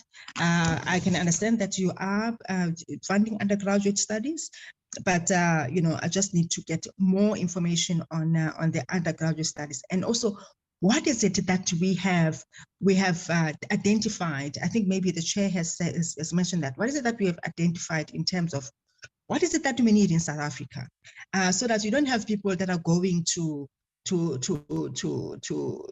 Europe, whatever, to go study languages. I'm not saying there's anything wrong with studying languages. I mean, that's good, that's fantastic. But at the moment, we need people that can be able to get into jobs.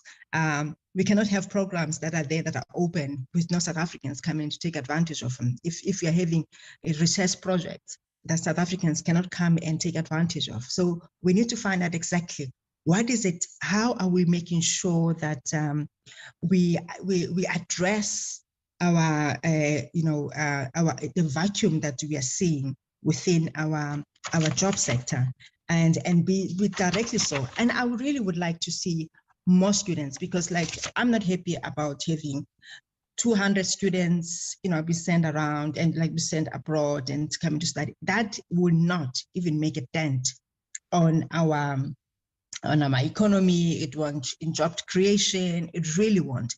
We need to just see something that is deliberate and driven over a certain period of time.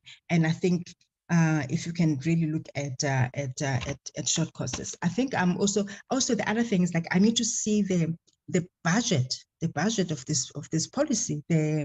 I didn't see that. I didn't see the budget has been allocated to ensure that this can be realized, because you can talk about this. It looks like it's great on paper, but as long as it is not implemented, and as long as when you come back we don't you cannot be interrogated. If you are saying to us, so many students have gone to China. I'm not happy with just so many students have gone to China. I want to hear our target as a country to have international students is 10,000 students. This is what we have managed to do, and this is what we are doing, or this is what we as a department are asking you as a committee to advocate for, to ensure that we get 10,000 students going to study abroad, because of the responsibility that you guys have on your shoulders. So it has to speak to that. It cannot be just, okay, 5,000 students have left, whatever, but we don't know exactly from your goals and your intention, how many students you really would like to see having those opportunities studying abroad. I think that's about it, Chair. Thank you. Thank you very much, Honorable Makesi. Honorable Mananiso. Thank you, Chairperson. Let me firstly welcome the presentation, and one must actually applaud the department to say at least they are moving to the right direction. On other issues, I've been covered by you, more especially on specifics on the support given to the beneficiaries when they are abroad. And I just want to check as well if the department has an orientation program prior to this program are executed, and if they have as well the post-program after the completion of the studies.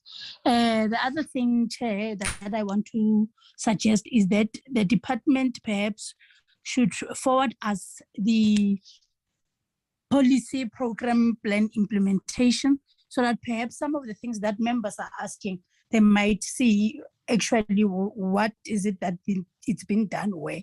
So I just want them to actually give us that particular policy implementation program.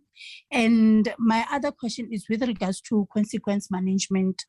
For those who do not comply or are adhering to MOUs, what is it that the department is doing?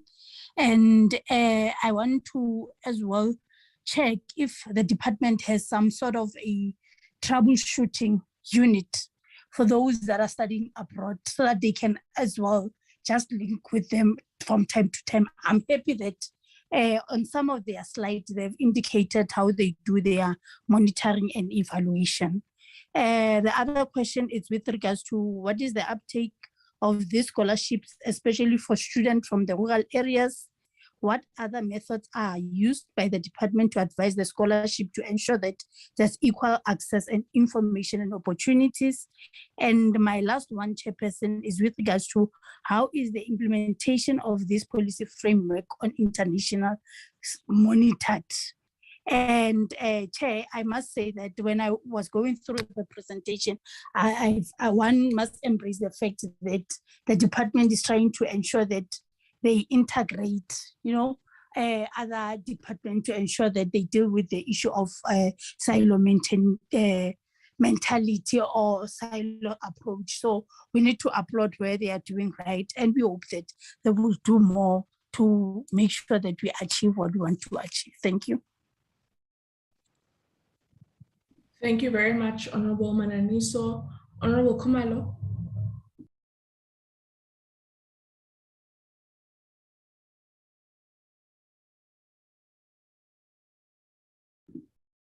Honorable Khumalo.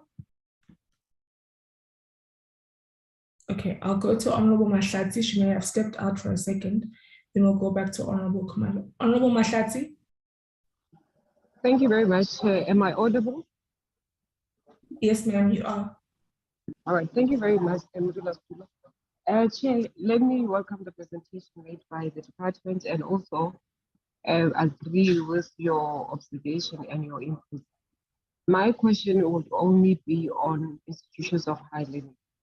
To say, does the department take cognizance of the international work, scholarships provided by institutions of higher learning, and whether do they advise the institutions on which specific courses they should consider that will be in line with our own, our country's focus in as far as economic development is concerned, and whether they are aware of how many does these particular institutions really take to give scholarships to, and which countries are they actually going to, are having collaborations with. This is in line with the fact that as much as we do funding, we do to a large extent give incentive to institutions of higher learning. Their programs should be aligned to the country's needs, and especially on socio-economic issues, just to find out whether the department has that particular interaction with institutions of higher learning for that particular purpose. Thank you very much, Claire. Thank you very much, Honorable Mahlatsi. Honorable Khumalo. Okay, I think. Thank you. Thanks, Chair. I'm here. Sorry about that. Sure, no problem. Just to express appreciation, of course, to the department for the presentation. It's welcomed. Chair, I think the first 2 points might have been answered in previous committees. Perhaps, I'm not sure. If I'm out of line in asking now and it's been addressed, you'll just perhaps maybe clarify that part. But I want to start off by, the goals set out by the NDP are obviously great. They welcome. they're appreciated. I do think we need to keep in mind the support aspect of ensuring that those goals can be achieved. For instance, having a goal of 25% enrollment of postgraduate level by 2030 is definitely a way to go. It's not an exceptionally high number, but one has to wonder, considering the economic status of our country, whether or not there will be support is going to be crucial, obviously, there. The bilateral agreements that are signed with countries, I saw in the presentation, for example, Angola and China, are not in force, sorry, they're signed, but they're not in force, the presentation says. So I just want to find out what the reasons are for that. And have we got ideas when those challenges may be resolved, if there are any, if that's the reason? And what are the implications in relations to the scholarships offered in those countries? I also want to find out what relief has been offered. Again, this chairperson might have been answered in other committees, so you'll pardon me if I am a little outdated. It's because this is my second meeting, but if there's any relief that's been offered to the medical students in China and the veterinary students in Russia, with the quality of the programs, how that is being addressed. I think, you know, despite those two cohorts, I think, however that is dealt with, perhaps there can be learnings that can be taken for future other programs. Chairperson, I also think, taking into consideration some of the challenges in allocation of student funding opportunities in general, could I ask for your indulgence? And I know you mentioned something requesting information from 2013, that we get a report from the department that details the uptake of the scholarships offered. I saw there are numbers there. However, that table sort of it doesn't give a long period. It seems like it's a year report that we are given. Perhaps it would be useful if we see a report from 2018 to 2022 detailing the courses or fields of study, the demographics of the students, just as it is presented there, but it would be interesting to see the numbers over the years, as well as the pass rates, etc., just as presented. But I think we can gain a lot more over and above just the yearly numbers, looking over the years, so we can take learnings from there. So I don't know if you'll indulge me in that, or the department would be able to do that. I also want to find out what the financial implications on some of the aspects of the implementation are of the scholarships. There is a mention in the report that there wasn't funding in 2021, or funding wasn't available. I just want to find out what the plans are there. Also, again, looking at the budget, to what extent will the department still be able to offer the various scholarships that are there? I also want to find out what the department has found to be the reasons for the dropouts from the various scholarships or bursaries, and what interventions are in place to address those. I also want to find out what has been the impact of those interventions, if there has been any.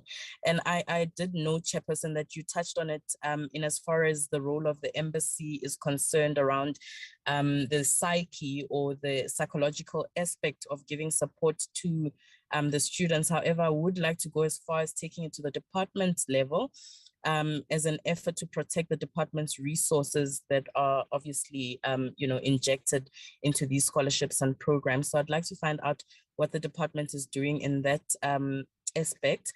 I also, I think we all know the gender disparity in most sectors, including the education sector.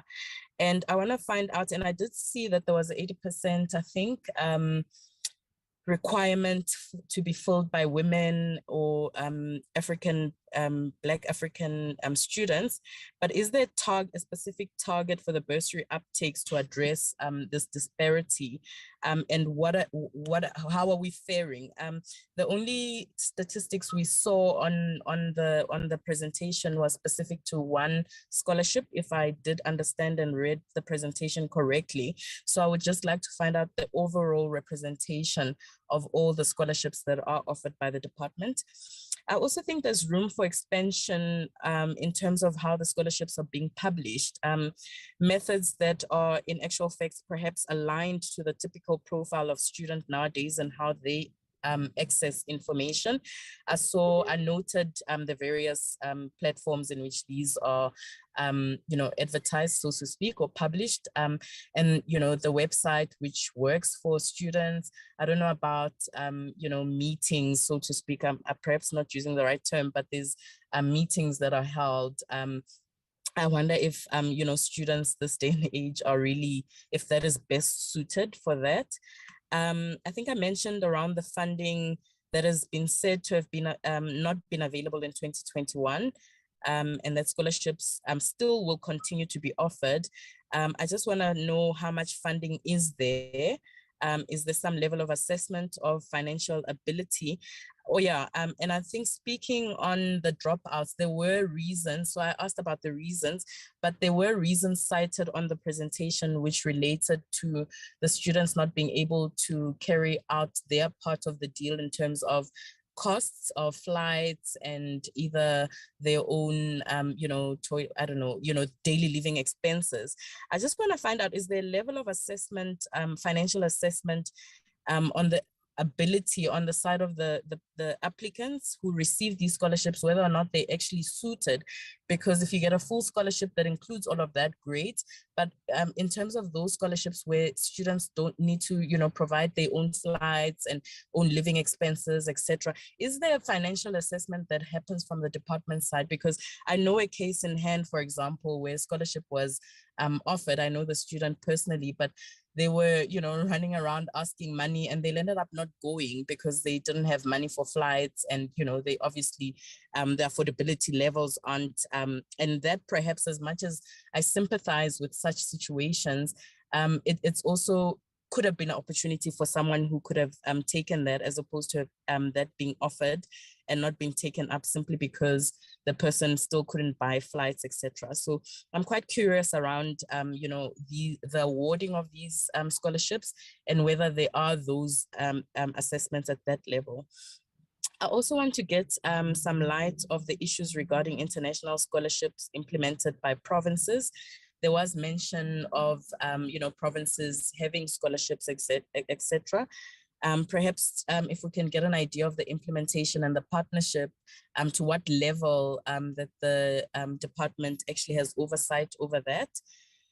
I think I will end there, Chairperson. Thank you very much. Thank you very much, Honorable Khumalo. Honorable Makesi, I see your hand has gone up again. Yes, Chair. Just one thing that I felt like, maybe I should ask. I'm sorry that, I'm coming in again. I just wanted to find out regarding the age group as well. I'm sure there has to be some kind of limitation of people that can access these bursaries or scholarships. Can we be given that, so that we just have an understanding? I think South Africans would like to know, like, if there's age limitations in terms of accessing these scholarships. The other thing that I just wanted to say, I hope I don't want to be whatever that I said to be taken out of context. When I was talking about xenophobia, I was talking about the fact that, when you have been exposed, you had an opportunity to go outside. When you come back to the country, you sort of kind of understand, and you can have more tolerance towards people that are coming from outside, because you also have been in a foreign country. And this program will actually be another way of allowing our young people to be able to be exposed to the international world, and to understand how it works, and the issue of the migration of people and the reason behind that. So I just wanted to clarify that. I don't want to be quoted out of context. Thank you, Chair. Thank you very much, Honorable Makesi.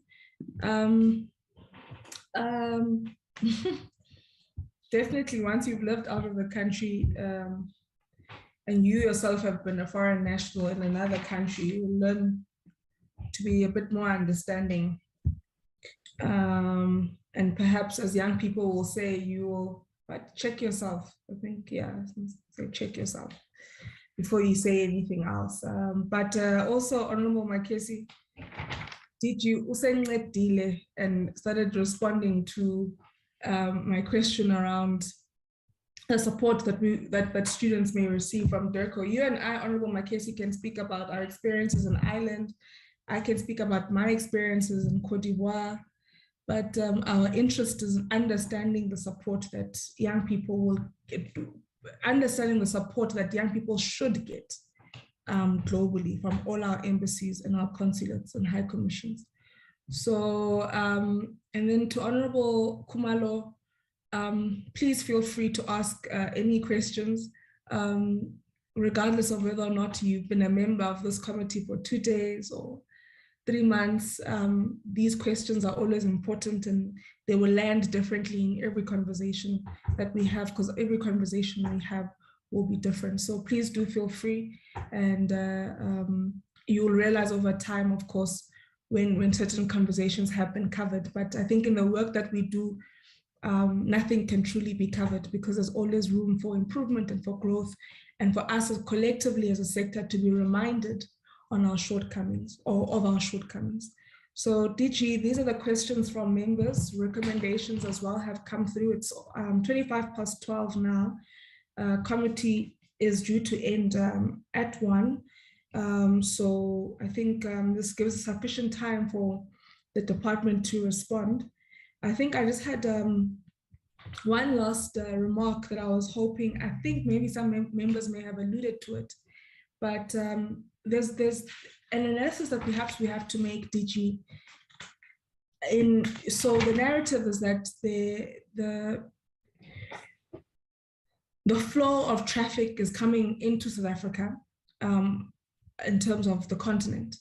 But in terms of South Africans going into other parts of the continent, I mean, just looking at the presentation we've received today, doesn't seem as though there are many scholarships that we're receiving or that we are co-administering or co-funding within the continent. I don't know if we must include Mauritius. I saw one there. I don't know if we're looking at 1% or one unit.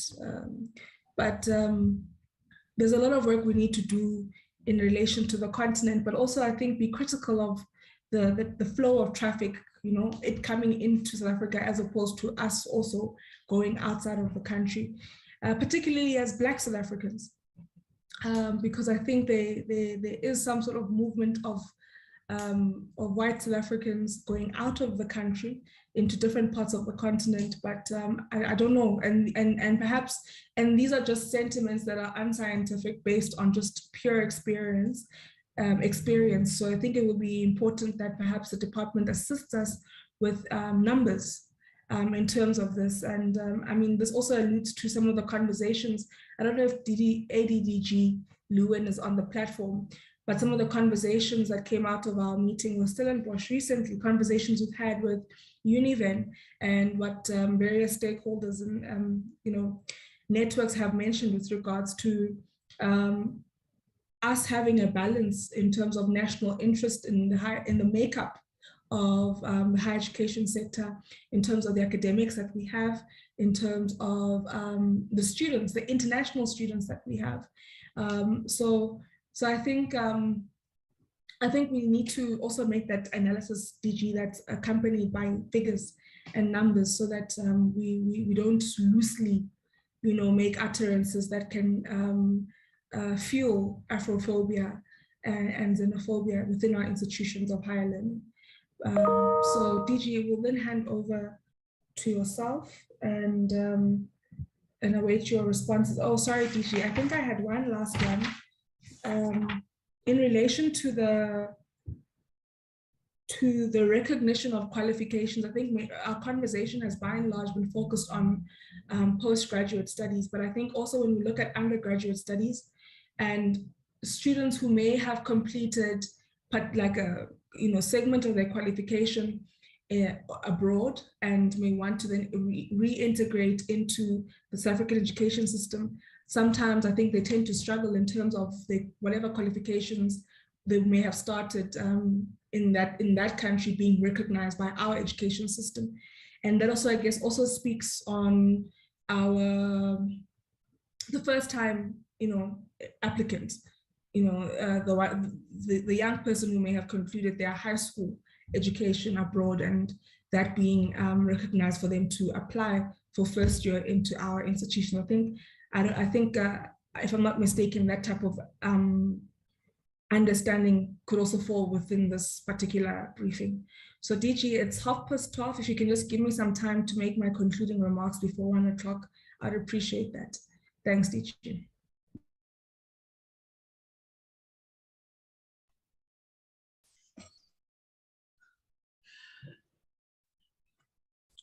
Chairperson, thank you for the opportunity. It's been a marathon of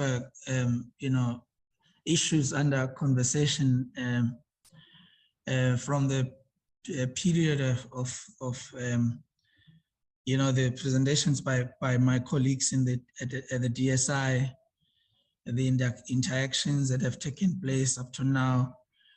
They assist us, and we thank the colleagues for the work they've done to present at such a level, also taking into account that there was not enough time that I've given the colleagues to prepare for these. And clearly with the questions that we are receiving, we can see that we could have also prepared the presentation differently in parts. and we are learning in the process, and we thank Chair for this.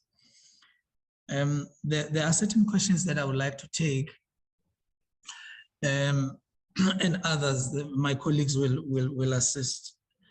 In particular, I do wish to indicate that the internationalization framework has evolved over a number of years in the department, not only at the establishment of the Department of Higher Education and Training, but from the inception of a single non-racial, non-sexist Department of Education right there, in 1995, 1996. The department, when all basic education and higher education was in one department, you already had a sense that the issues that we were tackling it in collaboration with our friends and peers and comrades across the entire world. And many of the achievements of our department would not have been possible without the collaboration that the internationalization framework has produced right at the beginning. And therefore, to understand the work that you are doing here today and we are presenting, one has also to take a look at the work we've done.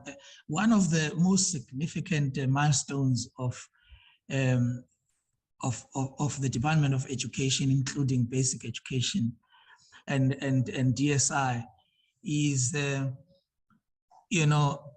curriculum. The fact that South Africa rid itself of an old curriculum that had racist content and all other issues which were non-aligned to the values of our constitution. And today we are proud to see that many parents are no longer able to help their own children do their homework because the standard of education is superior to the kind of education that they themselves received at some point. The curriculum, I mean, if you look at what we did to benchmark our curriculum with international curricula and working with experts across the world, you can see we come far in this regard. I mean, and that's how I appreciate the conversation today, Chair. Secondly, Chair, you asked a question around the comprehensive analysis of whether we have done a comprehensive analysis of the countries that we work with and the skills set that they have vis-a-vis the needs of our own country. Yes, indeed, Chair, the basis for our commitments to the National Development Plan and the basis for the revisions that we do every 5 years of the National Skills Development Plan are all based on that thorough analysis that would have been done. We currently recently at the launch of the Interministerial Committee on Innovation had some cabinet members requesting that we interrogate the National Skills Development Plan because there seems to be different plans developed by different departments, and each time we present what is a national plan, there's still arguments that it is not comprehensive enough. Because of these inputs, and recently the Minister of Home Affairs released the national skills list, which we have done in collaboration with the Department of Home Affairs, and the medical professions have raised an issue around how the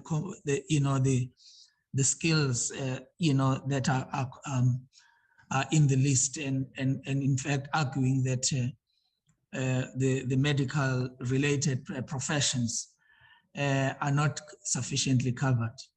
So we have now taken a decision, Chair, that we have written to all departments to establish a conversation across all government departments on how we could look into a master skills plan that is integrated across all departments, so that not only departments nationally, but also provinces and local government, and as well as the private sector. This is a commitment that we've made, that this is the work that we are doing. We are still engaged, but we are focused in ensuring that the gaps that exist in the skills plans that are on our table is bridged with work that we are proposing to do. I wish to add, Chair, that in the last 5 years, we embarked on the LMIP, Labor Market Intelligence Program.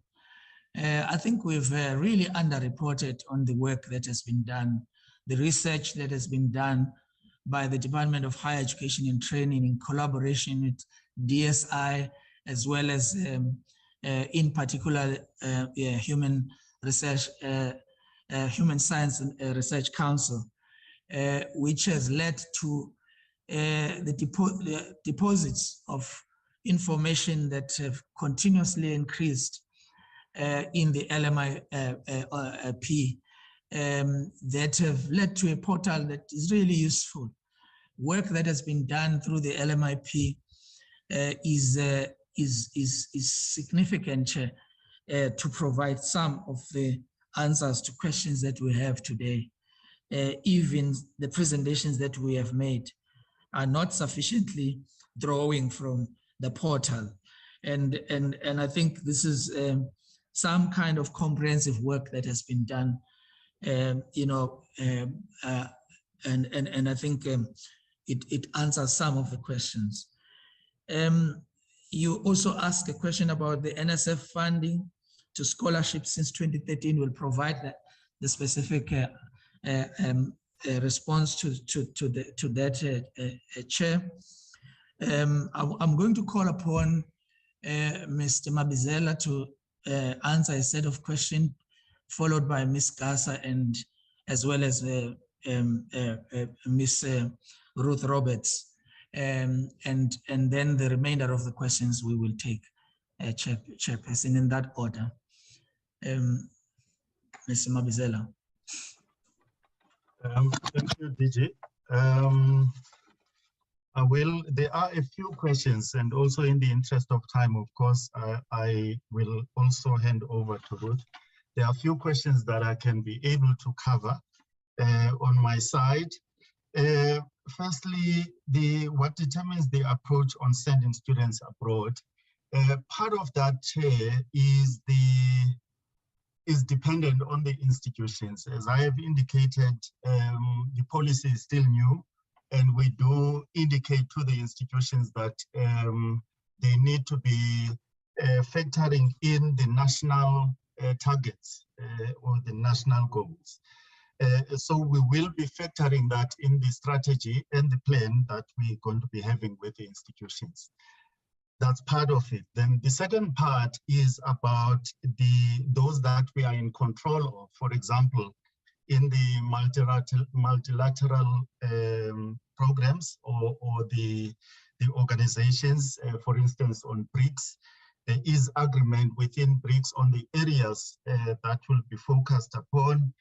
For example, on healthcare, skills for digital economy, energy, peace and security, quality infrastructure, and so on. So we have control of those that go into the multilateral agreements, and not so much in control of what the institutions are engaging in. And it's something that we will be in control of once we have the plan and the strategy. And the regulation of offering of international scholarships by provinces and the private organizations, fully agreed, Chair.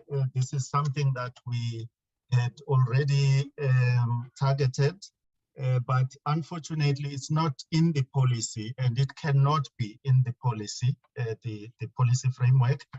It's something that most likely should be going to the legislation. Because you need to have the control of what the provinces do. And if we have it in policy, the DHET may not have control of what the provinces do. And then there's quite a broad question on the Asian experiences with the sending abroad program or approach that they have. We don't have that data, Chair, and we don't have, for instance, how many students they send, over how long, what period, and how much they spend on that, how do they avoid brain drain and so on. We definitely don't have that data. I'm not sure if we would be able to get it. We can try, and trying means, you know, doing some research in that area. Then on the brain drain, yes, the policy does say that, and also when we do the strategy and plan, in fact, that's exactly how we call it, Chair. We call it a strategy and plan. So the strategy, for instance, would be, what are we going to be doing to avoid brain drain? And then the plan part of it is then, you know, the stages and the timelines that we are taking. So we're going to be having that to interpret the policy, what the policy says. We're going to be having it in the strategy and plan of the implementation. We don't have the budget yet for the implementation of this policy, and we're going to be devising that budget with the plan that we are going to be doing.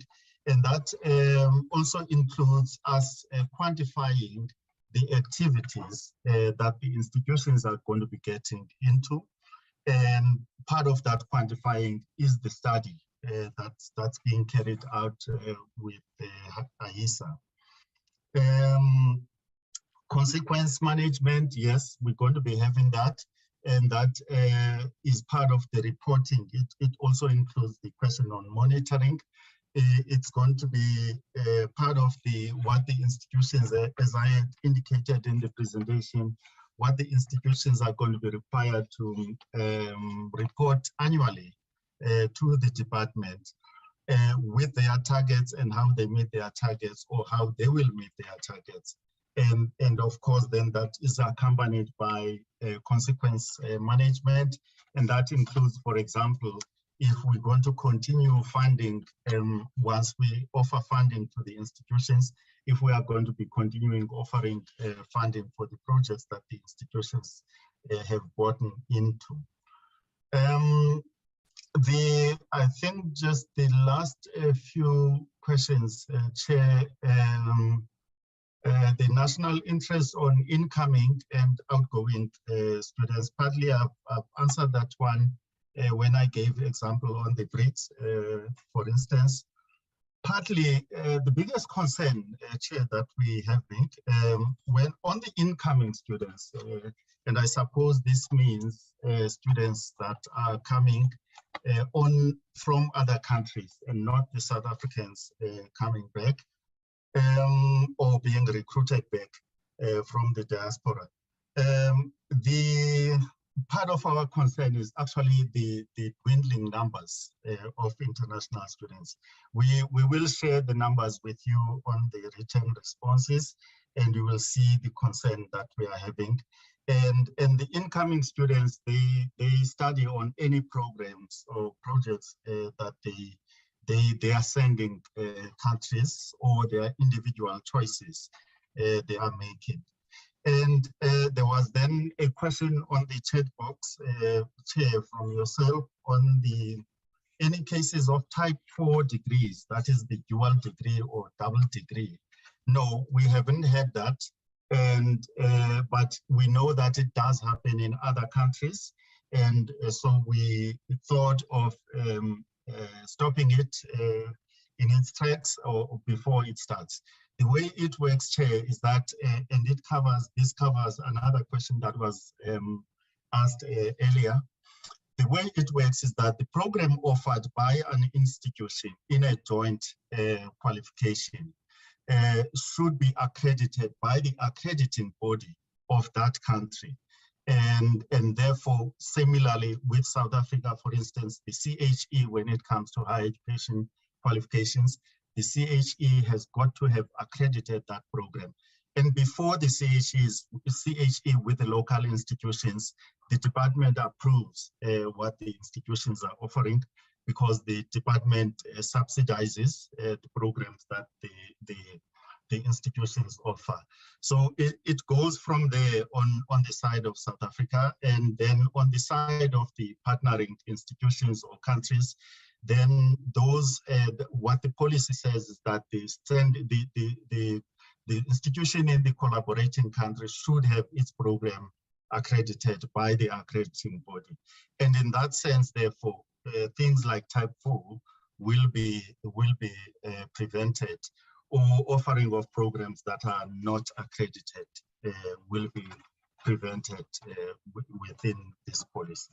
So DJ, those are the questions I thought let me take, and then certainly we'll make contribution in terms of the answers we will provide in writing to the rest of the questions that apply to me that I may have not covered here. Thank you.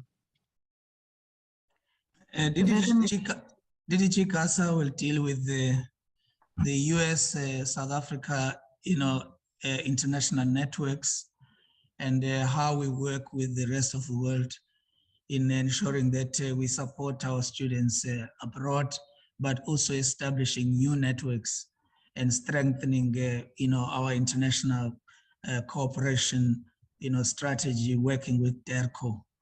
DDG CASA. Thank you very much, DG, and thank you ever so much to honorable members for the questions. I will start with the US-South Africa partnership, and as the DG has indicated, we have actually entered into quite a comprehensive network in collaboration with the US. We refer to it as the US-South Africa Higher Education Network. It's called HEN, as in HEN, no pun intended, Chair.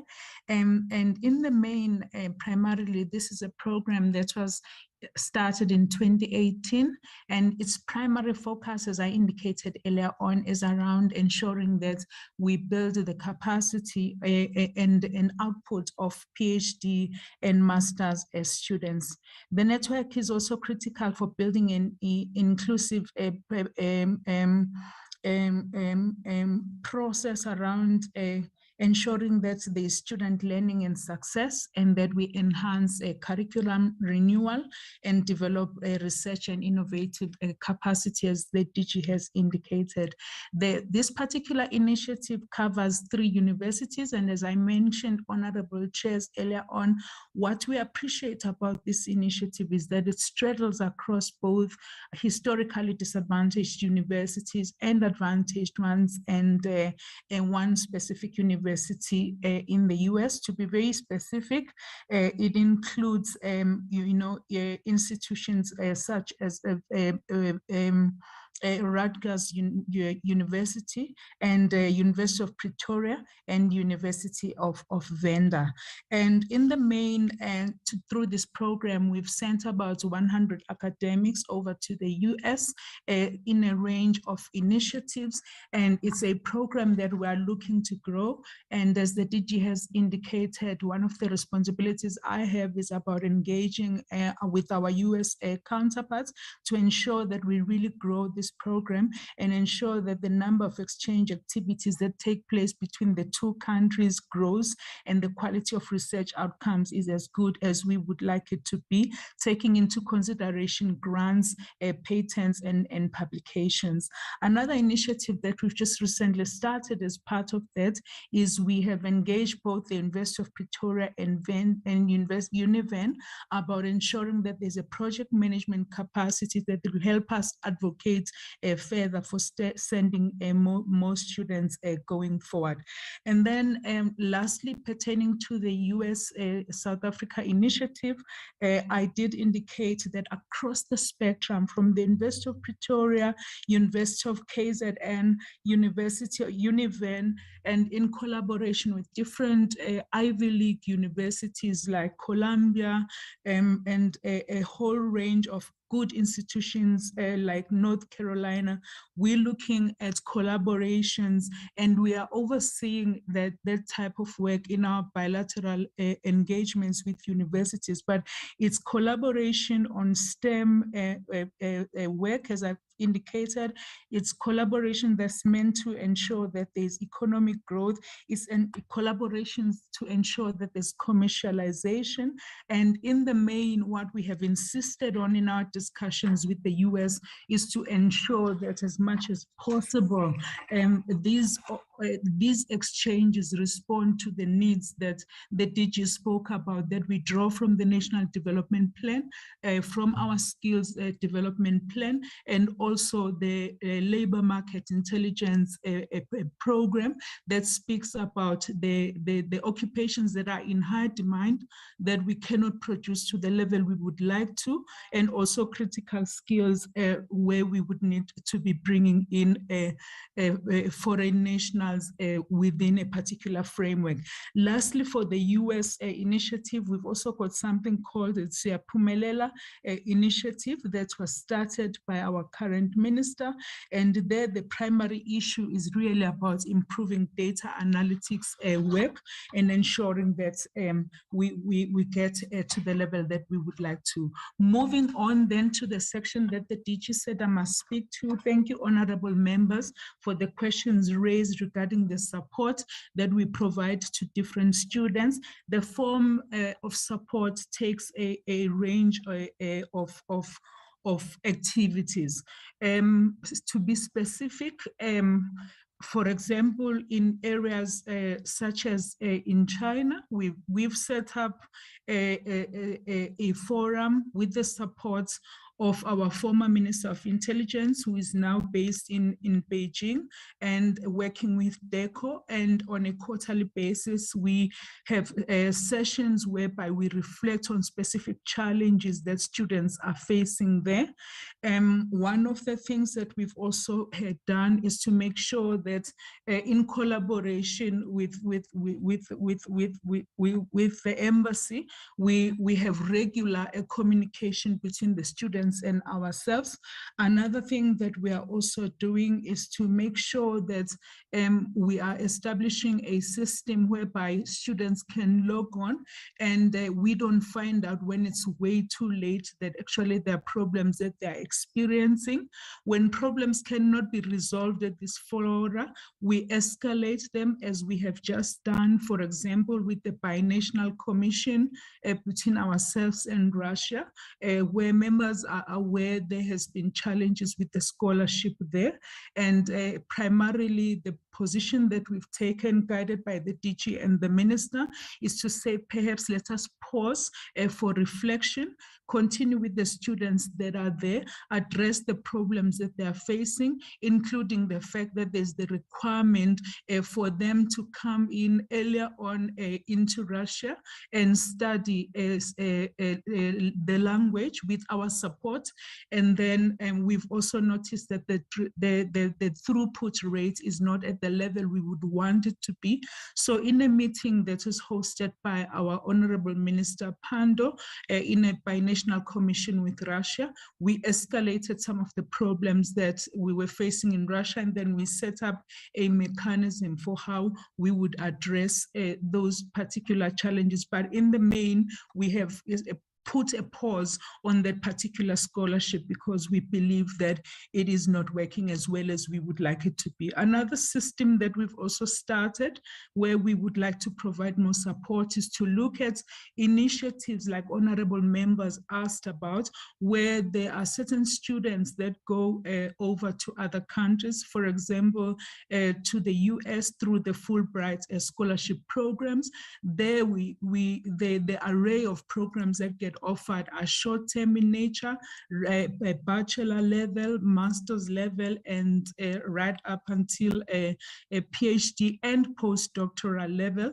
And we're looking to formalize relationships with countries to make sure that in the main, all of these initiatives are taken well care of. But definitely there are systems in place around ensuring that there are short-term causes, and we have oversight over that. We have also sought to see how we can look at partnerships that we have with other countries where there are less challenges regarding students coming back and having being on an uptake program, and comparing them with other initiatives which are very good in scale, impact, and breadth and depth, but the absorption back in the country becomes a problem. That's where then the integration across the different departments and entities of departments come in. For example, we are in discussions with the Health Professions Council of South Africa regarding the integration of medical students who come in and are not as taken up as we would like them to be. And we look at lessons learned across the different countries as to why it works in certain areas and does not in others. DG, I hope I have covered everything you had requested me to, but in the main, what we would also like to bring to the forth is that there is a process that's also started whereby we do recognize that there isn't a proper balance in terms of students, fellow South African students that go into African countries, and especially it is a pity because there are a lot of great institutions in the continent whereby there would be numerous exchanges, and through the subsections we've got in the branch I'm responsible for, through via SADC, Africa and Middle East, we're looking at how we could improve that. Mauritius was provided as just but one of the other examples, but there would be many others that we could also provide on in writing. And just lastly as well, we're looking at how we support the Middle East, specifically Palestine, who do not have the same type of support that they would require, and this is something we could also provide a report on. But having said all of that, through the LMI initiative, we are able to perhaps with the DG's guidance, come to the portfolio committee and present on the LMI work, because it does serve as a basis for some of the work that we do in terms of realizing our outcome for skilling the nation for meaningful participation in the economy. And in our engagements with different countries, we work that way. Apologies, Chair. Thank you. No problem at all. No problem at all. We do appreciate the fact that we have asked you questions and you need to respond to them. And I think we've all appreciated the time constraints that we have. So what I want to just suggest is that some of the in detail responses that you would like to share with members, if we can please organize for those to take place in writing, please DG, within 7 days. So if you would like to say your last remark, please go ahead. If not, DG, I don't know if there's any other colleague who ought to be responding, but I think Ms. Roberts had not responded, but I don't want to take over your line of command, DG. And thank you very much. I think Ms. Roberts would like to make very few remarks regarding questions in her area, and the rest of the questions, Chair, we will include them in the 7-day response you have requested us to do. Otherwise, thank you, Chair, and thank you, members of the Portfolio Committee, for the opportunity. Ms. Roberts. Thank you, May. Go ahead, Robert. Thank you, DG. Thank you, Chair. Obviously, with the time constraints, I won't be able to respond to all the questions, but just to say that I'm encouraged by the number of questions and interest in this program. And I think that we've taken on board a lot of the comments and questions that have been raised. The one thing that I wanted to mention here was just around the impact of the funding issue, and that a lot of the questions around the expansion of the program and the numbers of students will really be dependent on how we're able to fund the programs going forward, and whether we would be able to provide that support to students to make sure that that these scholarships can continue to be taken up. But on all of the detailed questions, we will provide that response in writing. Thank you. Okay. Thank you very much, Ms. Roberts. DG, no concluding remarks from yourself?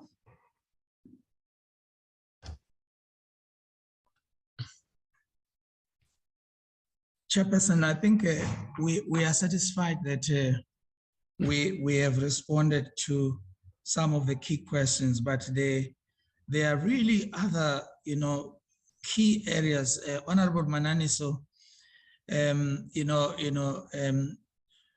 issues of equal access and opportunity, they require us to be thorough in our response. And I think I would prefer that we provide those, Honorable Kumalo, the provincial, the implications for the work that is done. I see, in fact, I'm very happy that here we've got Khalib Jepi. I don't know if the chair, because he's now on the other side,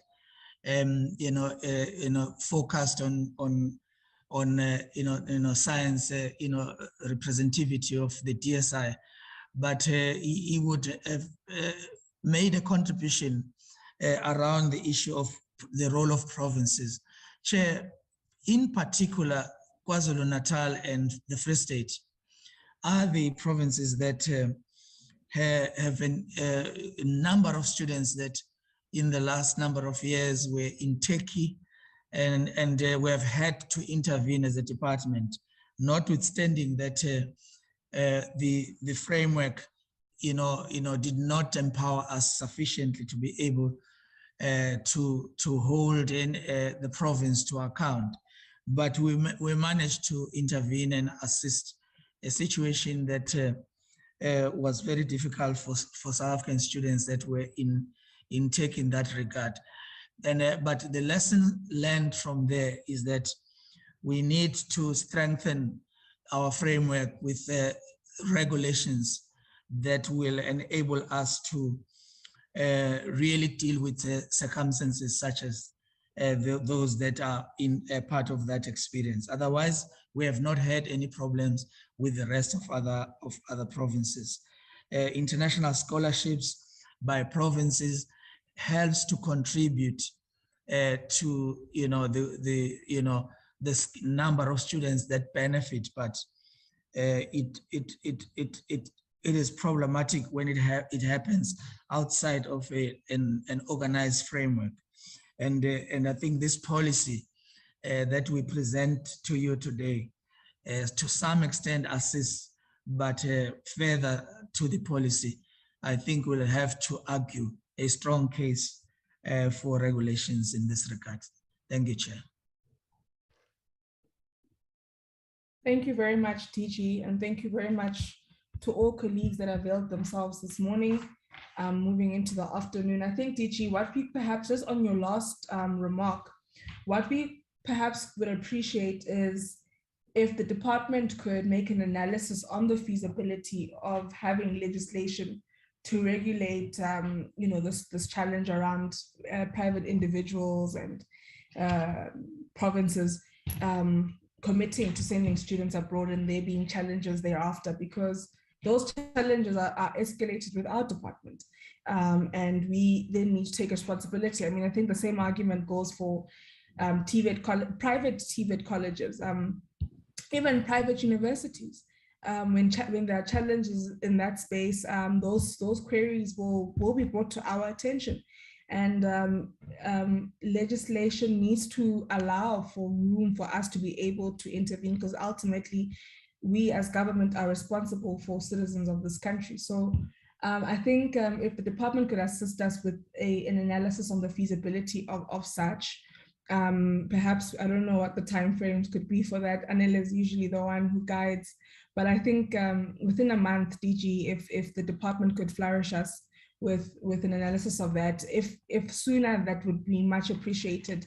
And then also if we could, I think many of the bulk of the questions that came forth were in response to Ms. Roberts' presentation, and we would appreciate the time, of course, with yourself, Ms. Gasa, to provide the type of image and picture that members were asking for in terms of the details, the final details, within 7 days, DG. And then perhaps part and parcel of that a detail that we'll receive from yourselves would be a list of the latest, or rather the latest list of bilateral and multilateral agreements signed and those that are active, and then the areas of cooperation and how and how those particular agreements have benefited us as a country. So if colleagues would kindly send that to us as part and parcel of that report or response we need within 7 days. DG, I think it's been a very fruitful morning in terms of the engagements that we've had together with higher education and training and the Department of Science and Innovation, and us attempting to find the synergies between the two. And perhaps coming out of this conversation, what we would appreciate from the research unit is for colleagues to attempt to lift the key issues that came out of today's engagements and try and find the synergies between the two departments. Because I think for me, what becomes essential in us trying to post the merger of these two departments, we are trying to work towards trying to find synergies between the two departments. And I think we need to continuously analyze and monitor that progress on whether or not do these two departments truly complement one another, and are they really meant to exist under one ministry? So because that's a call that came from citizens to say we have too many departments, we need to find a way to merge some of them, and we did that. But in that, we also need to reflect on whether or not that is conducive or not, and be able to go back to citizens and say it's working, or go back and say it's not working. So I think it would be important for our research unit to assist the committee in trying to make an analysis of the two presentations that we've received and where they find each other, and what are the key issues that are coming out of that we need to continue to monitor and evaluate as a portfolio committee, and assist the department in bettering the work that it's been tasked with doing. So having said that, DG, we are really grateful. Let's continue to be critical of the intent of this particular program of the department, together with the Department of Science and Department of International Relations and Cooperation. And on our side, I think perhaps Anele and Shanaz, I'm not sure if there was oversight from our side not to invite colleagues from DIRCO for them to also listen in the conversations we're having, and for them to also take umpago as they continue to also do the work that we do. But I really think it would be important for us at a later stage to revisit this particular conversation. So having said that, colleagues, we really want to appreciate yourselves availing yourself this morning and this afternoon, and we wish you a restful weekend, and that you'll be rejuvenated next week as we continue to do this essential work that we do. So having said that, the meeting is adjourned. Thank you. Thank you. Recording stopped.